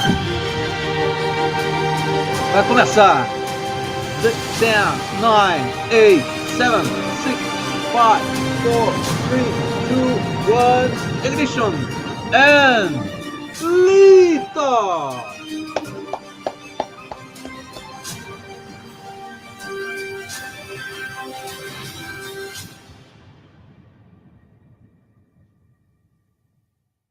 This is a live look at NASA's Space Launch System rocket and Orion spacecraft poised on launch pad 39B. Tonight, managers from across NASA met here at Kennedy Space Center to discuss if we're ready to fly to the moon. Ready to fly to the moon, eh? Good evening, and thank you so much for joining us live here at NASA's Kennedy Space Center. I'm Megan Cruz with NASA Communications. You are watching the Flight Readiness Review briefing for NASA's Artemis 1 mission. Liftoff of this first uncrewed flight test is currently targeted for Monday, August 29th at 8:33 a.m. Eastern Time from historic launch pad 39B. We have NASA leadership from around the agency to brief you on today's Flight Readiness Review that just wrapped up. First, we have Bob Cabana, NASA Associate Administrator. Bob Cabana. Janet Petro, Director of the Kennedy Space Center. Janet Petro. Jim Free, Associate Administrator of Exploration Systems Development. Oh, Jim Free. Mike Sarafin, Artemis 1 Mission Manager. Charlie Blackwell-Thompson, Artemis 1 Launch Director. Diretora da Artemis. Howard Hugh, Manager of the Orion Program. Gerente do Orion. And Chris Cianciola, Deputy Manager of the SLS Program. Thank you all for being here. So we're going to start with some opening remarks from each of our guests here, and then we'll take questions from reporters. So Bob, take it away. Thanks, Megan. Well, first off, let me just say how great it is to be here after today's Flight Readiness Review. Jim did a great job leading the team through a lot of complex topics. And we are go for launch, which is absolutely outstanding. This day has been a long time coming. The review, as thorough as it was, in no way encompasses the amount of work that the team did to get us here. And I could not be more proud of our amazing NASA Civil Service contractor team that put that rocket out on the pad and is getting ready to launch it, hopefully in a week. You know, I do want to say that I want to put this in perspective. This is a test flight, all right? And it's not without risk. We have analyzed the risk as best we can, and we've mitigated also as best we can. But we are stressing Orion beyond it, what it was actually designed for, in preparation for sending it to the moon with a crew. And we want to make sure that it works absolutely perfectly when we do that, and that we understand all the risks. We're going to learn a lot from this test flight. There are certain cases that could come up that could cause us to come home early, and that's okay. We have contingencies in place, and the main objective that we really want to get out of this test flight, of course, is that stressing that heat shield, getting a test of that new Orion heat shield. O objetivo principal é importante, hein? Testar o heat shield, que é o escudo de reentrada, o escudo térmico de reentrada. I'm really looking forward to this. We have worked really hard to get here. É o principal aí. The team has done an absolutely outstanding job, and as difficult as it is, we're up to the challenge, and I'm really looking forward to a successful test flight. Desafio. Estou pronto aí para o sucesso da missão. So good evening. It's really another great day at America's spaceport. Janet, então agora. You know, we move in one day closer to our launch.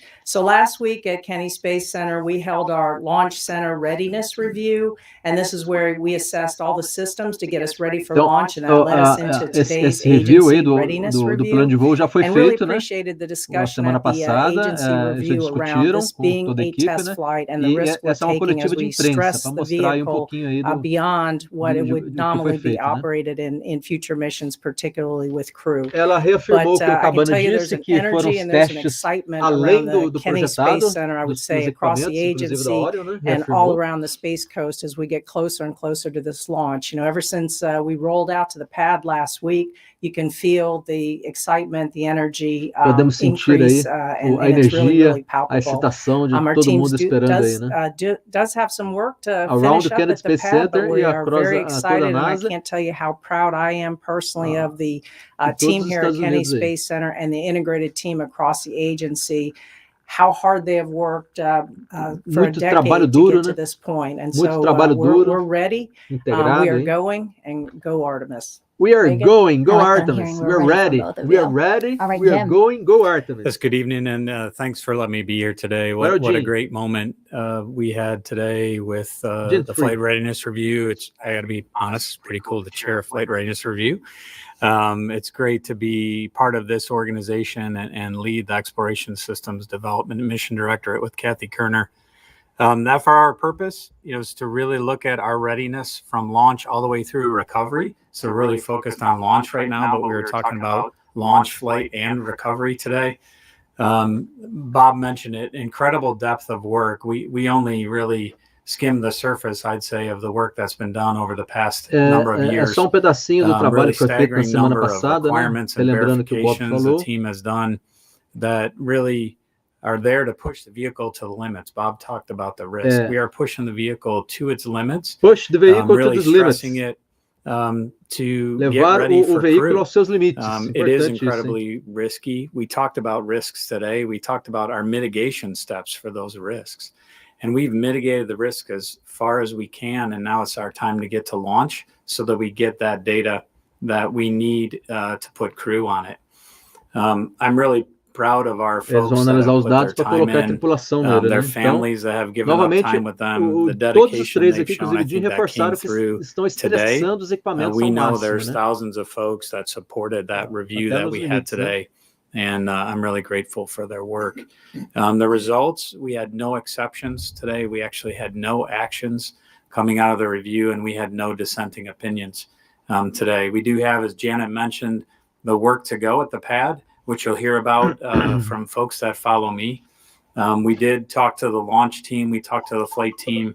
We talked to the recovery team, and then the management team, and everybody said they're ready to go. So we're looking forward to the mission. Eles já fizeram o plano de voo, repetiu aí, a Jenny aí. Yeah, good evening. Getting your license to fly represents a significant milestone, and it's representative of the teamwork and the level of preparation that it takes to go Muita preparação da equipe para chegar nesse ponto. The flight readiness review process is a thorough wire brushing. Is the rocket ready? Is the spacecraft ready? Are all the teams ready? A equipe está pronta, o foguete we went through all that today, and we talked about some open work, but those are largely things that we have a path to close before we go fly.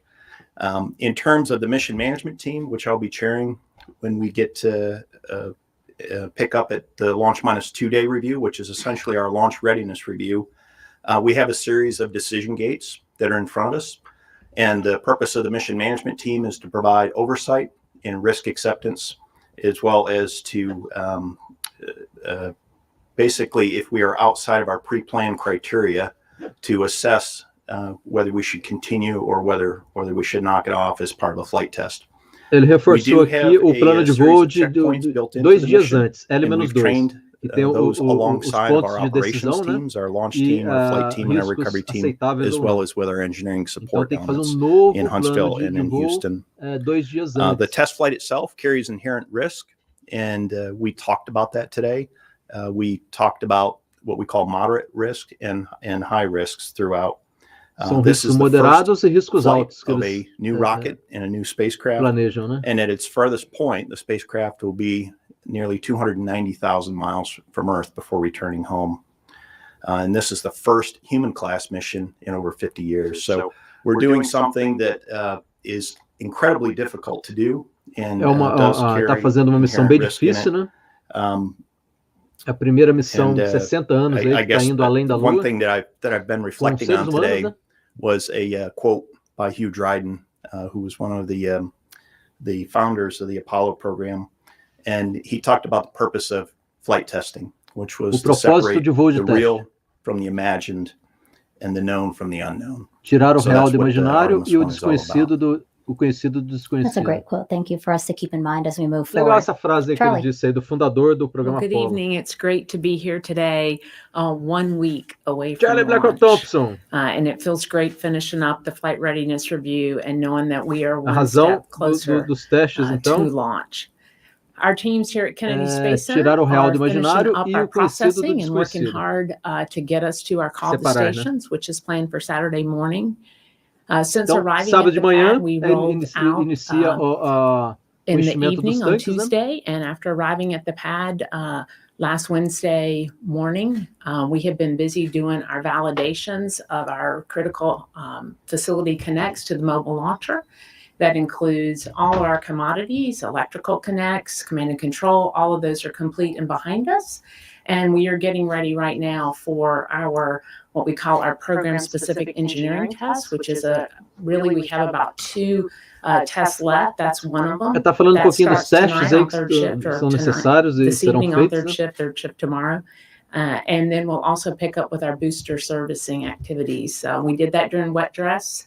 That activity before, Wet dress dizer, a senhora está lembrando que os testes tiveram alguns problemas de vazamento do tanque de hidrogênio, né? Mas resolveram todos. Countdown preps and get into launch. So the teams are working really hard. We're on plan time está trabalhando for that forte aí stations on Saturday.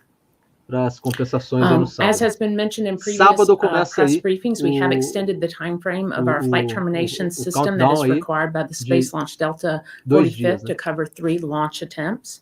I wanted to mention that since that was a change São since we met 3 janelas last time. de lançamento, And que then ela lembrou, also 29 we de agosto, 2 de have setembro e 5 finished de up all of our setembro, né? launch team training. We've completed 30 sims, so our team is certified and ready O to time go. está certificado e ready to go. So we are on plan and, Estamos no and we're planejado. certainly looking forward to call the stations coming up on Saturday. E ela está ansiosa aí para o call the stations no sábado. Yeah, good evening. Thank you, Megan. Let's see. You know, today is an exciting day for Agora o the gerente da program, Orion. Culmination of a lot of hard work by many people and demonstrated today through our review and understanding of the risks and the mitigations that we have as a program. And so appreciate the time we spent today with senior leadership talking about those and really understand where we're headed with the mission. You know, Charlie talked about her preparations. You know, for Orion, we had a few items that we need to close out, specifically the payloads that are going on board the spacecraft. Os payloads que vão junto com a Orion lá, the né, que ele tá radiation preocupado. hardware, the biology experiments. São We were able to 10 load all hardware, of microsatélites, course, né? our Nanosatélites. crew interface and technology demonstration, Callisto, was also installed and finalized. So all those payloads that we have inside the crew cabin are ready to go. And the hatch was closed today, so we're looking forward to the next steps. The next steps will be, we'll finally open up the hatch one more time. Vamos abrir Install o the hatch final, que é our zero-G porta lá gravity da indicator, cabine. Snoopy, so that'll be really exciting as Snoopy well. vai We'll ser do final o closeouts indicador where de we'll pull zero-G. the soft covers from the windows and the seats and things like that, and we'll be ready to fly. And of course, you know, during the countdown or count up to the launch, we're going to be very excited to lift off, and I'll be looking at several things. Our team will be looking at the data, one of which will be, you know, getting the service module ready for firing the main engines, what we call service module priming of the prop system, propulsion system. Módulo de serviço, ele falou detalhe aqui, Petro, módulo de serviço que eu não peguei direito. It does propel us. It gives us a lot of capability to have propulsive capability, number one, and it also provides active thermal and in all the water and ecless hardware that we need to support crews. So it's a great demonstration. The European service module, which is part of the service module, is a very important component of the Orion program. Our European partners have done a great job of developing the European service module and getting us to this day. And of course, we're looking forward to our translunar injection It's about an hour and a half after we launch. So really looking forward to getting to the moon. Manobra and thank you for your time. Na órbita translunar. Thank you, Howard. And finally, Chris. Estão na expectativa maior aí. Hora que a Orion chegar lá em cima. Be here. And from the SLS team, our job is to get Orion to the TLI that se anunciou lá, esse não estava agendado para falar. Get it into the intended orbit so it can go on to the moon. We convened with our leadership team. We got our contractor team, our element management team, our chief engineers here today to support us, to talk about our steps along the way to get here and our readiness to fly. When you talk about a test flight, you look at the build up to get to this point. We've gone through single engine test. Y'all followed the Green Run test series at Stennis. We've had full scale booster test. Ele está falando que tiveram vários outros testes já antes deste teste final, né? Os testes dos equipamentos, testes dos boosters, dos veículos, da Orion. So now it's time for the big test. Agora é a hora do grande teste. The combined environments test and flight. O teste de equipamentos combinados.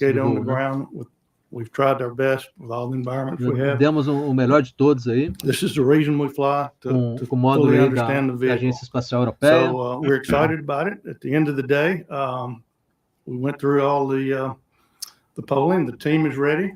The rocket is ready, and o time está pronto. O foguete está pronto. Thank you so much. Thank you for the opening remarks. Estamos ansiosos and aí now, as promised, we're going to take some questions from reporters either here in the room or over the phone. Please introduce who you are and who you're affiliated with, and then also just to get to as many of you as possible, ask one question and let us know who you'd like to answer that from the panel here. So we'll start with you over there. Thanks. Irene Klotz with Aviation Week. I don't know if this is for Charlie or for Mike. Are there any restrictions on the SpaceX's use of 39A? Jornal ou uma revista, né, lá nos Estados Unidos?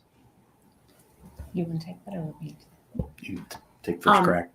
All right, so I'll start off, Irene. So with regards to restrictions at 39A, when we get ready to go into tanking and we establish our BDA, our blast danger area, and our launch danger area clears, certainly that will impact work over at 39A.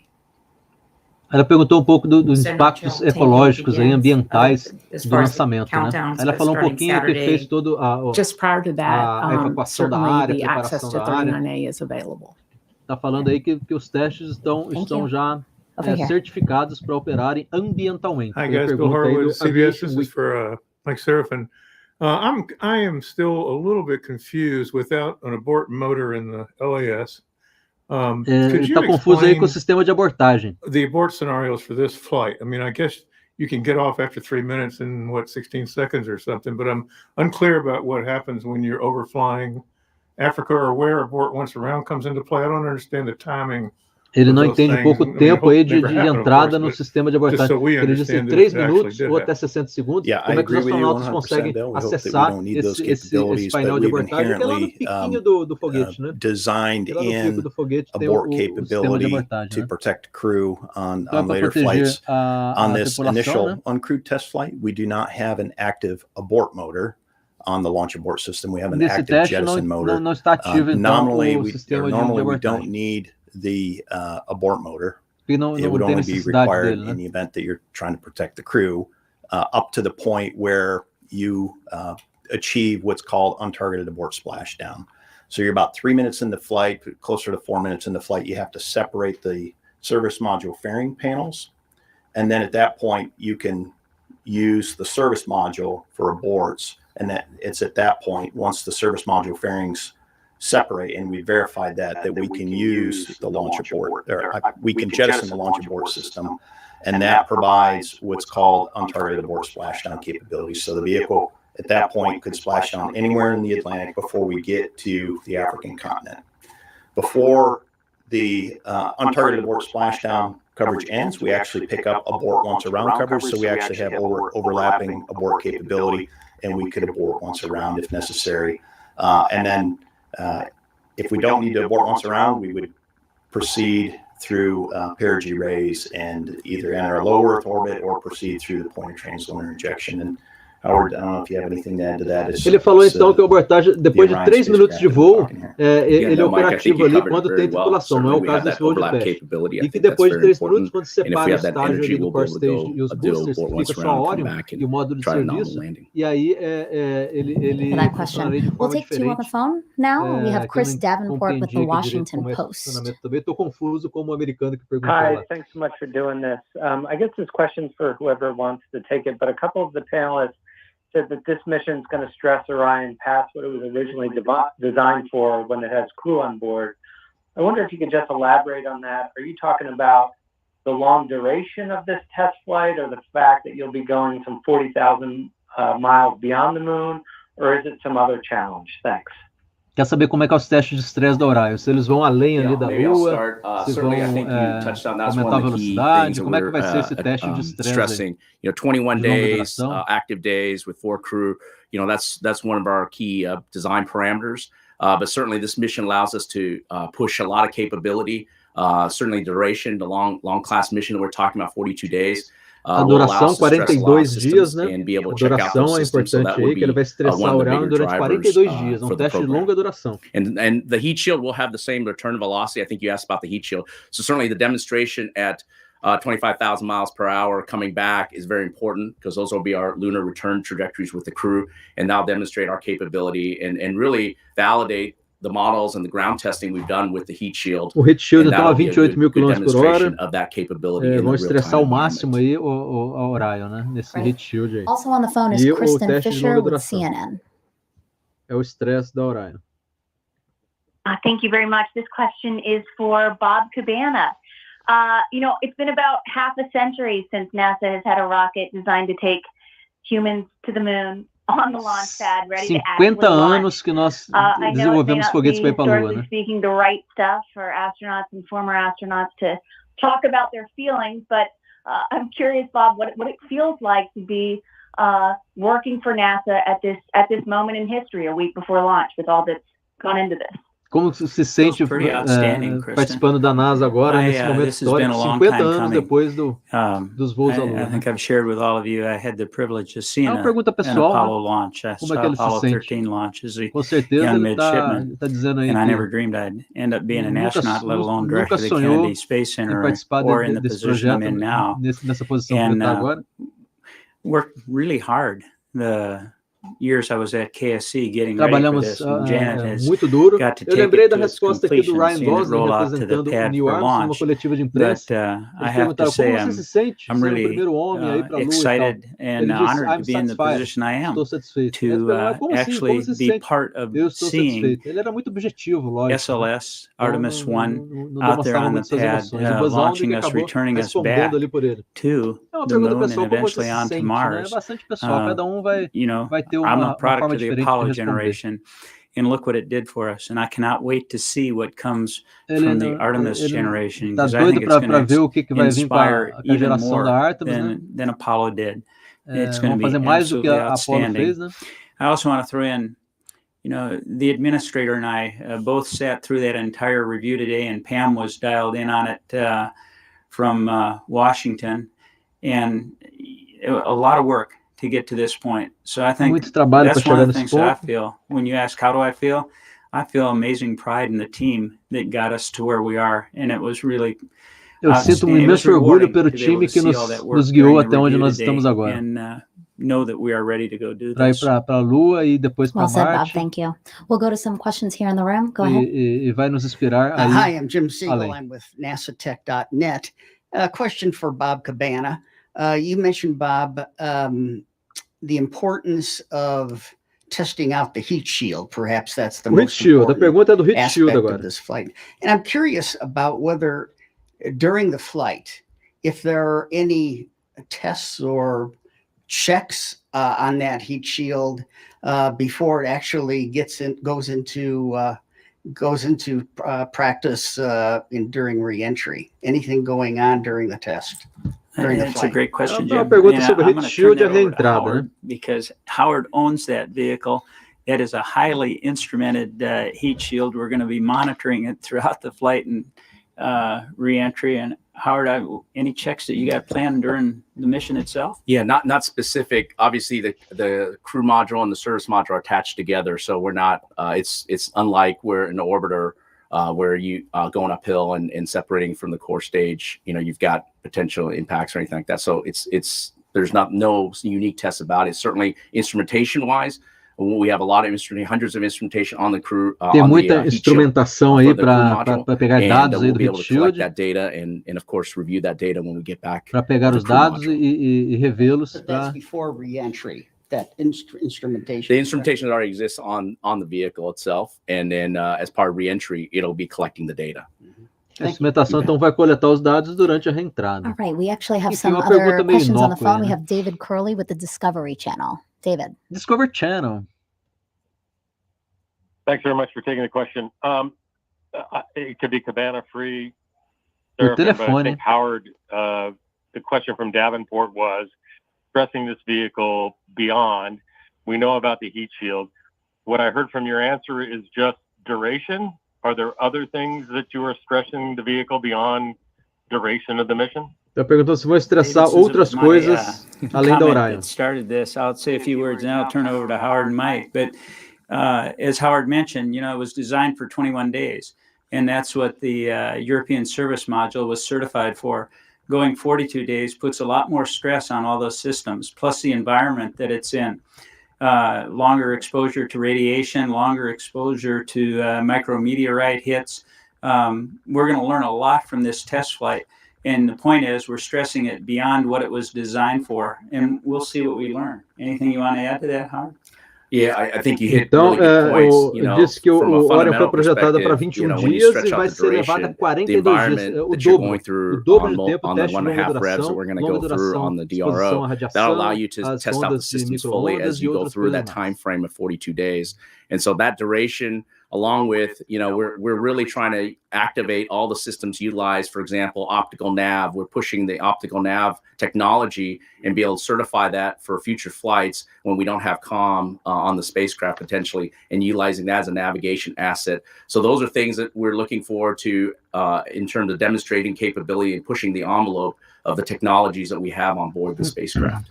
Então, demonstrar a capacidade aí dos instrumentos é estressar ele durante 42 dias e tirar o máximo aí de todos os instrumentos aí da nave Orion. É o interesse do teste. I think this might be for John Honeycutt or Mike Sarafin. I'm wondering, could you say a little more, like under what scenario, like would you abort? Like are there certain things you're watching out for where it could, end the mission a little earlier, basically?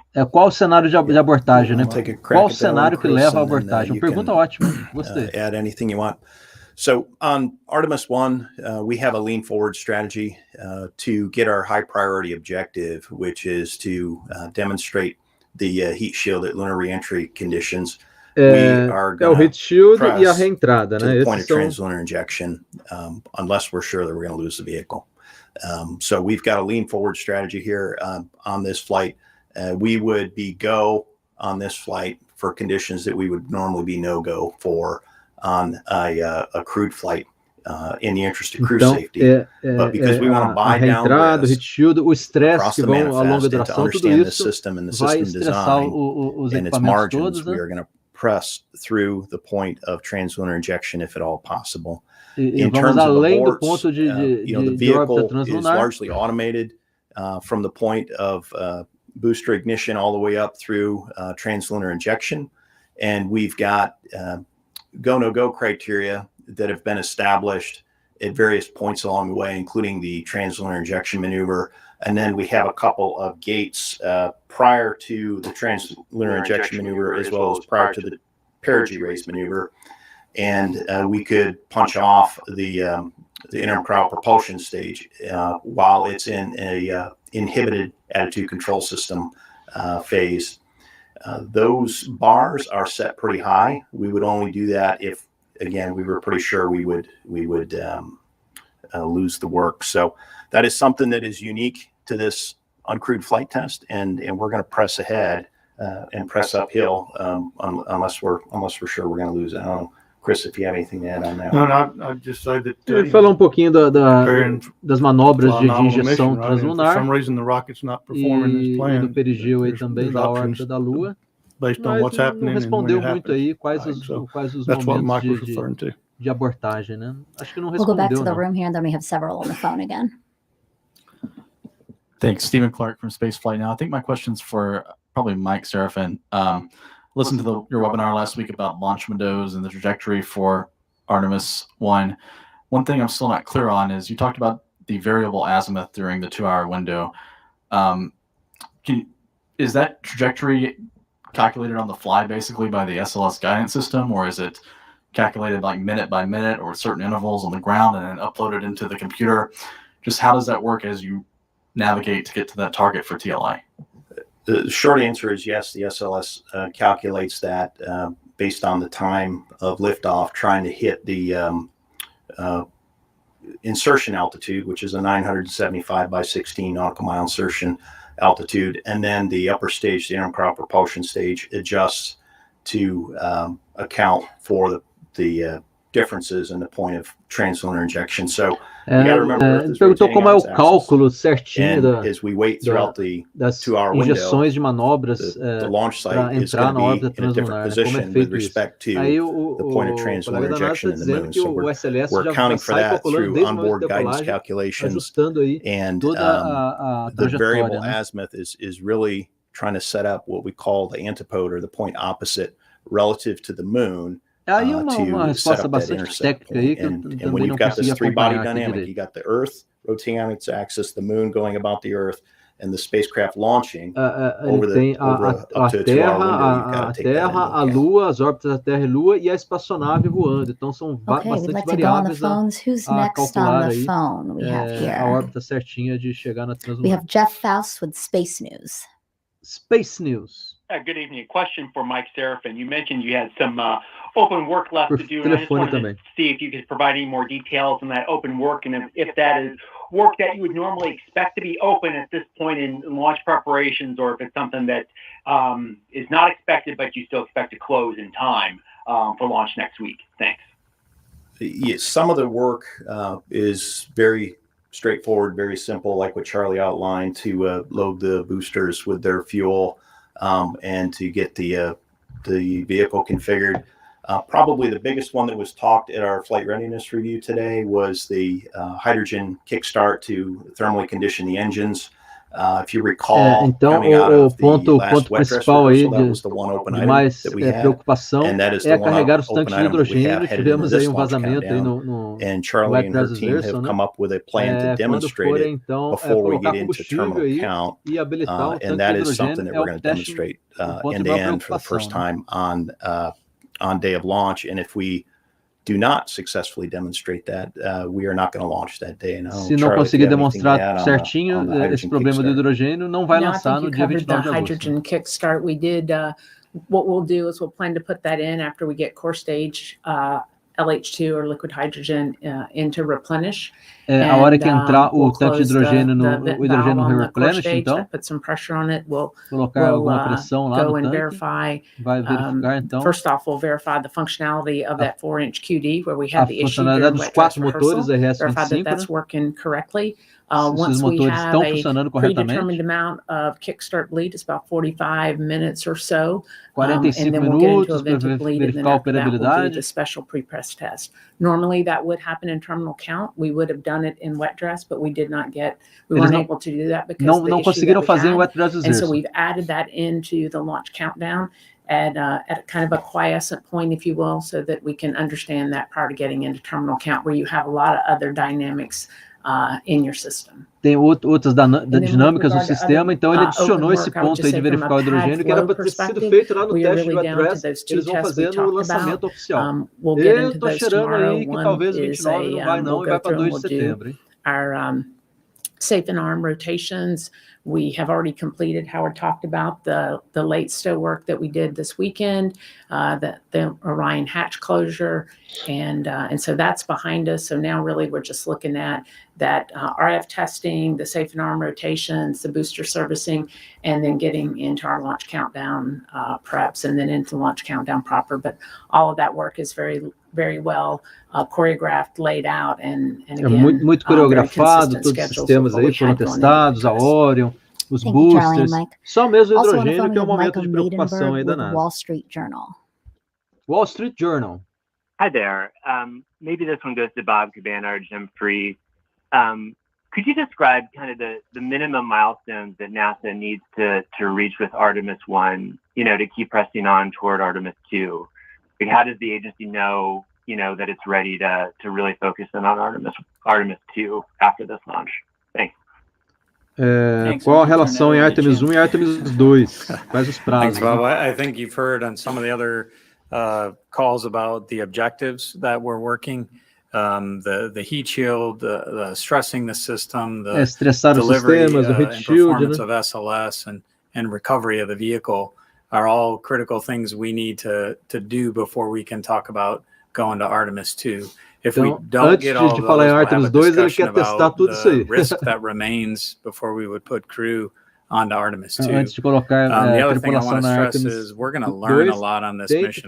You've heard about risk here. You've heard about aborts. You've heard about flying longer. We're going to learn a lot about how this vehicle works. And there's going to be things we have to do to the Artemis 2 capsule, service module, SLS, that will have to be done before we go on to Artemis 2. So while I think someone said it in the FRR today, we want to make sure we understand that before we just run for Artemis 2.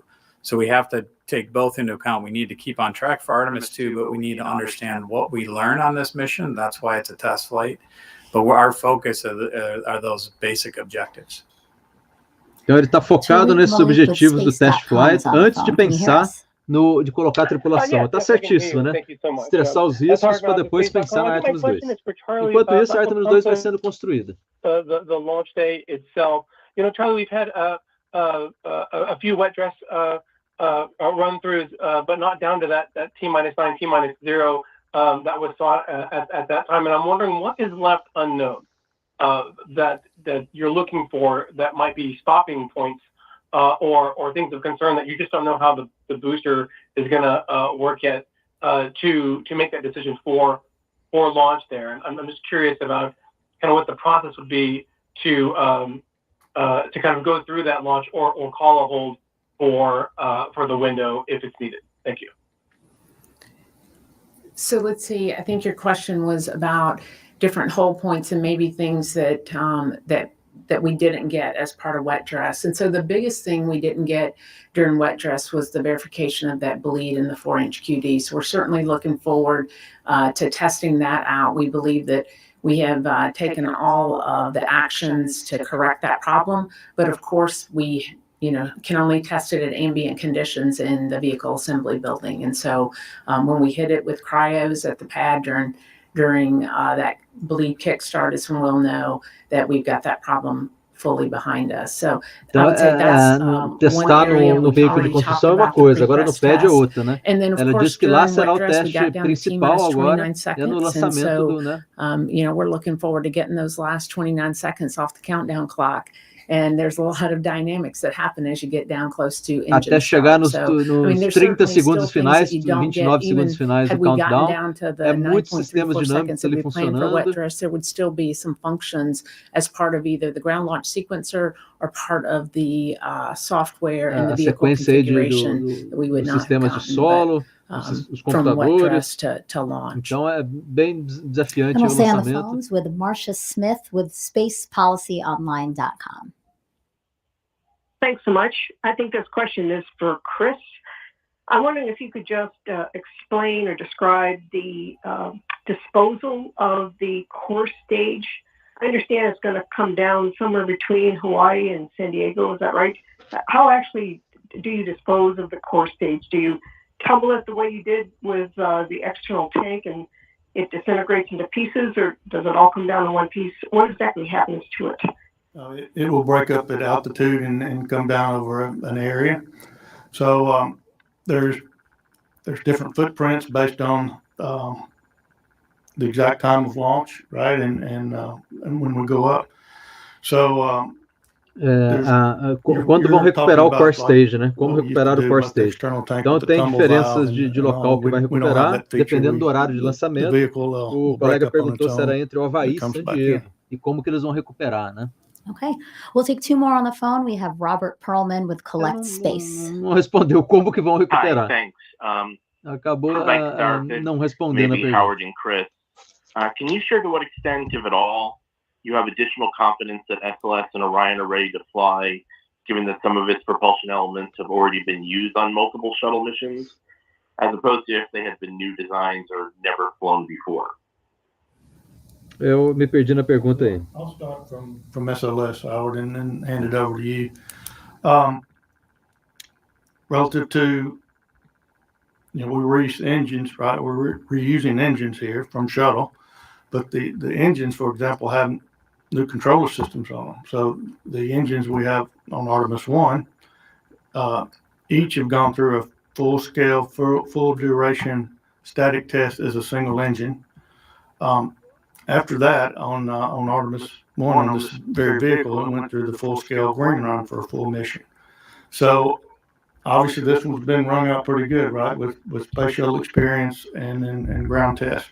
When we get to Artemis 5, we'll be bringing on engines that do not have the flight experience. We will get that data through ground tests, and we'll test each engine individually with the controller that it'll fly with. So that's how I would answer the SLS. Now on the booster side, the components, obviously it's just the case segments that are reused in some of the structure.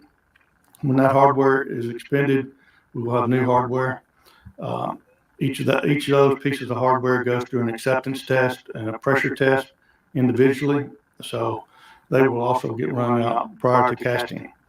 So that's the answer for the launch vehicle side. And I want to touch on Orion. Yeah, thanks, Chris. So if you don't know, our reuse of the OMS E, or the Shuttle Orbital Maneuvering System engine, is our main engine. It's our only engine that is actually from the shuttle program. The rest of the engines are Plus X or auxiliary engines, and then our RCS engines on the service module are brand new, and as well as our RCS system on the crew module. So we've done not only replacement of the soft goods that comes with the OMS E engine that we got from the orbiter program, or the shuttle program, and we've done a lot of extensive testing. We've recertified them, and we tested as a system together in our qualification at White Sands Test Facility. So all those tests have demonstrated that capability, and of course that's why we're going to exercise. One of the things we're going to do very early after our TLI burn is we're going to exercise the OMS engine, and it's not necessary for a correction maneuver, but we're going to exercise that main engine, make sure that things are operating as we can. So this is a demonstration, like Jim and Bob were saying earlier. We're demonstrating a lot of capabilities that we're going to need long term, and this is one of these things that we're going to be flying for a little while in the next few missions of other orbiter engines. And so this will be a very good characterization of the performance and our ability to utilize that main engine. Fala pouquinho aí dos testes de capacidade dos motores ali da nave Orion, each of these subsystems, whether they're the boosters, o motor principal é o motor de propulsão que eles vão fazer os testes, the Orion main engine and the auxiliary engines on the ground. It is the first time we're going to operate these together as one integrated vehicle. We could learn some things, as Jim said, we are going to learn about the vehicle as a whole. Some of it could be as simple as, where we have software limits or software triggers. Maybe we were a little too conservative, or maybe we had a little less margin than we anticipated. And we will definitely learn from this test flight. But a lot of the work has already been done in terms of workmanship checks and quality checks, as well as ground testing. De segurança, one more on the phone, and then we'll come back into the room for some follow-up questions here. We have Christopher from Astronomy Magazine. Astronomy Magazine. Yes, hi. Chris Coquinos from Astronomy Magazine. Thank you, and good luck, everybody, for next week. My question is, think probably for Mike. Jake Bleacher was talking about the CubeSats last week, and some of them can be recharged, some can't. So I'm just curious, the ones that cannot be recharged on the ground or can be recharged somehow in space, are they going to make it past these first 3 launch windows through early September? If they don't, are they just a loss? And is that something to address in the future, to have only CubeSats that have some charging capacity on the ground? Thank you. Yeah, Christopher, that's a good question. Yes, a capacidade de recarga dos CubeSats é importante isso aí. We talked at the flight readiness review today. 5 of those have been essentially topped off in terms of battery state of charge. We've had open communications with each of the CubeSat customers as to access and just design constraints all the way up through the install on the vehicle. Prior to that, we had the payload safety review process, and we are at the point where we're getting ready to fly. The remainder of those CubeSats we, based on analysis, believe have sufficient charge to conduct a mission. Some may actually need to recharge after they're deployed, after they gain some solar power through their solar arrays. Então, depois que eles se desacoplarem, eles vão a energia dele vai vindo dos painéis solares, né? Relatively low cost. They have relatively low levels of redundancy and a relatively high failure rate. So we do anticipate one or more of these CubeSats to not be successful in its mission, just due to the nature of the CubeSats. Provavelmente eles vão ter sucesso, os 10 na missão. Irene, são instrumentos mais simples, vamos dizer assim, Aviation né? Week. São satélites mais Questions. simples. Bob, in your opening comments, you mentioned about a possible early return of Orion. Is there any, and I don't know if this is for you or Howard or someone else, but is there any scenario where Orion could return early, but you'd still be able to fulfill the reentry heating conditions that you're looking for? And the other question just is about the pushing Orion. You mentioned the TLI burn and how you'll be accepting some conditions for uncrewed Orion versus crewed. Could you please provide maybe 2 specific examples of where you'd go for TLI burn on an uncrewed Orion versus crewed? Thanks. Boa pergunta, né? As manobras de injeção translunar não tripulada e tripulada, quais são as questões e se a Orion pode voltar antes? Distant retrograde orbit, we would still circle the moon and get the heat shield data on reentry, and it depends on, the health of all the systems on the vehicle. Depende da saúde dos sistemas, da volta à Lua, né, a órbita retrógrada da Lua, e retornar para o heat shield para validar os testes. Então, o Orion não podia voltar tão antes assim, não. Alternate missions where we could get that lunar reentry speeds. And I'll turn to Mike to talk about para chegar nas velocidades necessárias de reentrada. Yeah, Irene, that's a great question. We've put considerable planning and effort into what we call alternate missions, and we're going to go as high as we're able to within the consumables and the systems that we have. If we have a performance problem on the rocket, we're going to fly as far as we can, and there are cases where we can try to make some of that up with either the intercrowd propulsion stage, the upper stage, if there's a core stage performance issue. And then there are other cases where we may be able to complete the translunar injection maneuver using the Orion spacecraft and its service module. So from an integrated performance standpoint, there are scenarios where we'll fly as high as we can if we are uncomfortable. O máximo que pudermos, né? Tem os cenários aí de pontos importantes de manobra translunar. We have alternate missions that would allow us to download to a lunar flyby. At translunar injection, we are not targeting a free return trajectory, but we could adjust to download to a free return trajectory about the moon. And then if we didn't have enough performance to do a lunar flyby, we could do a very high elliptical orbit and go out as far as we could towards the moon and come home. or we could do a high Earth orbit, or we could do a low Earth orbit. So depending on the performance margin available and depending on the systems problem, depende da performance e dos sistemas aí, quais as possibilidades? Ou fazer a volta se for necessária, né, um programa crítico, ou fazer uma low órbita pequena na Lua, ou uma higher órbita, uma órbita um pouco maior na Lua. São as possibilidades aí dos testes da Orion. We deploy the solar arrays, we do the perigee raise maneuver, and then the translunar injection maneuver. If we had a failed solar array deploy, we would proceed. And that is something that we wouldn't necessarily do on a crewed flight.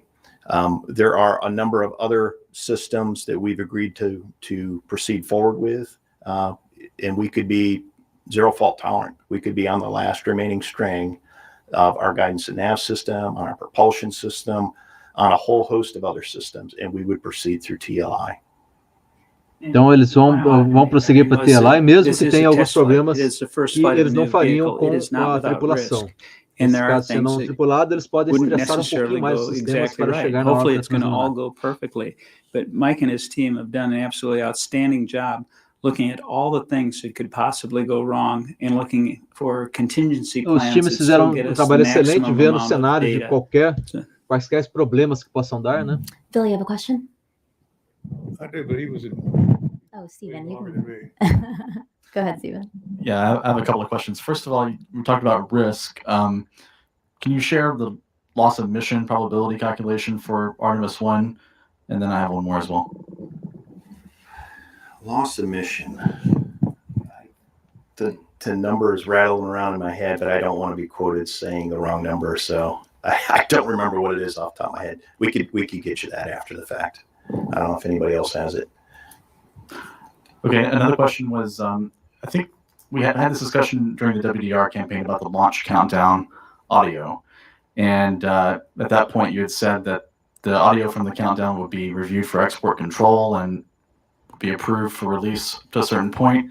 I think you've approved that, it seems like, starting at L-15 minutes. And I'm curious, was that review completed, and is that when the export control people basically told you that's when we can share the audio? And then secondly, and related, have you sought an export control license? A primeira pergunta ele não conseguiu responder, agora ele perguntou quando o áudio do countdown vai ser disponível, se é T-5, se vai ser todo.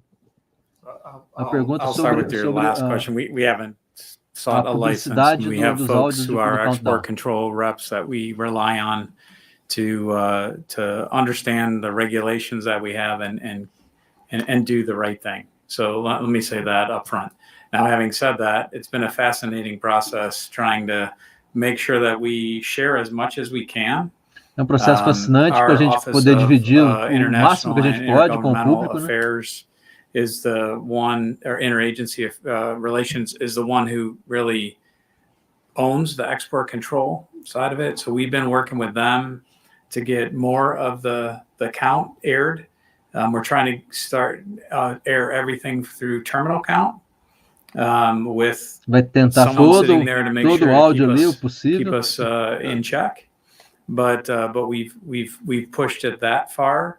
Catherine Hamilton continues to try and push to air more, so we are making progress, and hopefully you'll see that improvement for 1, and we'll continue to push for 2. We've done that by working back through the tapes that we have. Parece que para 1 vai liberar, para 2 talvez. Charlie's launch director loop, right? We start really talking some details, and what we don't want to do is that's what the team is used to right now. If you think of the old NTD kind of loop, right? We're working a lot of details on that loop, and we don't want the team to start holding back talking things on that loop. So that's why we're trying to keep it at Charlie's loop. But for 2, we're going to look at what can we do to share even more. And I think there's folks in the audience that can tell you that that I work with that there's probably nobody pushing it more than me. So it's a work in progress. I think you'll see an Ele é dos que está batalhando ali para a liberação total do áudio. Charlie, could I back up to your... I'm trying to understand when I should be paying attention for Daryl, since we might not have the loop, to tell me that the kickstart the valve works. I mean, you've added a test to confirm it, but where does that occur in the countdown in either your L- or T- time, just so, people know what's going on? Yep. Well, we will start the kickstart right after we get core stage to replenish, and I'll get you an exact time for that. It's roughly a couple of hours before we get to T0. We will go through the kickstart. Again, that's about 45 minutes or so, and then we have the vented bleed that's going to take some more time. Now, when we get through all of that testing for that special pre-press test, that'll be prior to the T-minus 10-minute hold, when we get through that whole test that we intend to put in there. Right. So replenish is where you start exercising it. That is correct. But wouldn't that have always been the case? In other words, I'm trying to understand how you learn in advance that it's tight. Is it that same point, or is there a special test? It is that same point where we would do the kickstart bleed. The difference in the pre-press test, or the addition of the pre-press test, is after we get through the kickstart and then the vented bleed, then we'll go through and do a special pre-press test like we would do in terminal count, where we're actually pressurizing the tank. So that's the difference. That the team will take some time to analyze that data, and we'll get that back just prior to the T-minus 10-minute hold. Okay. Então, o kickstart do tanque de hidrogênio é uma preocupação grande aí, né? Foi perguntado de novo. 45 minutos vai fazer os testes que não foram feitos no wet res exertion, do replenish, até o T-10, analisar os dados para ver se consegue lançar ou não, ou se vai para 2 ou 5 de setembro. Identified the other day. I assume you're referring to the Artemis 3 landing site options that were released. As opções de pouso no Artemis 3, puxa, esse aí está perguntando lá longe, né? Lá em 2025, 2026. Largely in the Earth-Moon plane, so largely an equatorial flyby. So we will not have a direct look at the 13 sites. That said, we do have a considerable amount of data from one of the science missions, the Lunar Reconnaissance Orbiter, to help inform that. Para fazer essa alunizagem com a Artemis 3. We have again, considerable information about the landing sites that were released. We just won't get a direct look during this flight, just due to the nature of the mission profile and the trajectory então, não é o objetivo da Artemis 1 verificar esses sites. All right, thank you so much. That's going to wrap up today's briefing. Thank you to all the questions that were asked and all the answers. We really appreciate your time, especially those here on the dais who've been here all day for the FRR. To continue following the mission when we're not doing briefings like this one, we're going to pull up our website and some social media channels that you can follow. You can see them right there on the bottom of your screen now. Again, launch of this uncrewed flight test is targeted for Monday, August 29th. That's less than a week from now. Agosto, então, the 2-hour launch window opens at 8:33 a.m. Eastern Time, and our live coverage here on NASA TV and on our streaming channels will begin at 6:30 a.m. We hope to see you then. Eu também estarei ligadinho aí, beleza? Agora com a equipe, cara, com a equipe. Ai, não peguei aqui com a equipe. Depois eu tenho que pegar no... queria uma fotinha aqui com a equipe. Perdi aqui. Com a equipe da NASA toda.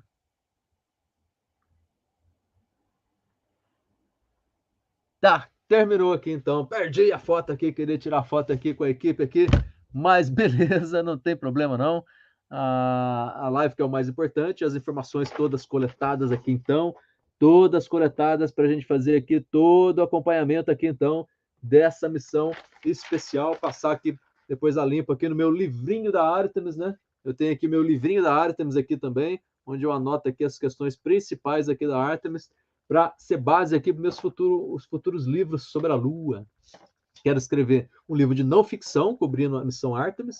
E quero escrever um livro de ficção científica, aí já outra parada. Mas, enfim, todos esses dados coletados são importantes também, tanto do ponto de vista histórico aí, para a exploração social da humanidade, quanto do ponto de vista literário também, que a gente tira ideias interessantíssimas aí de todas esses acompanhamentos, essa cobertura aí do programa Artemis, que vai ser uma nova pedra fundamental aí.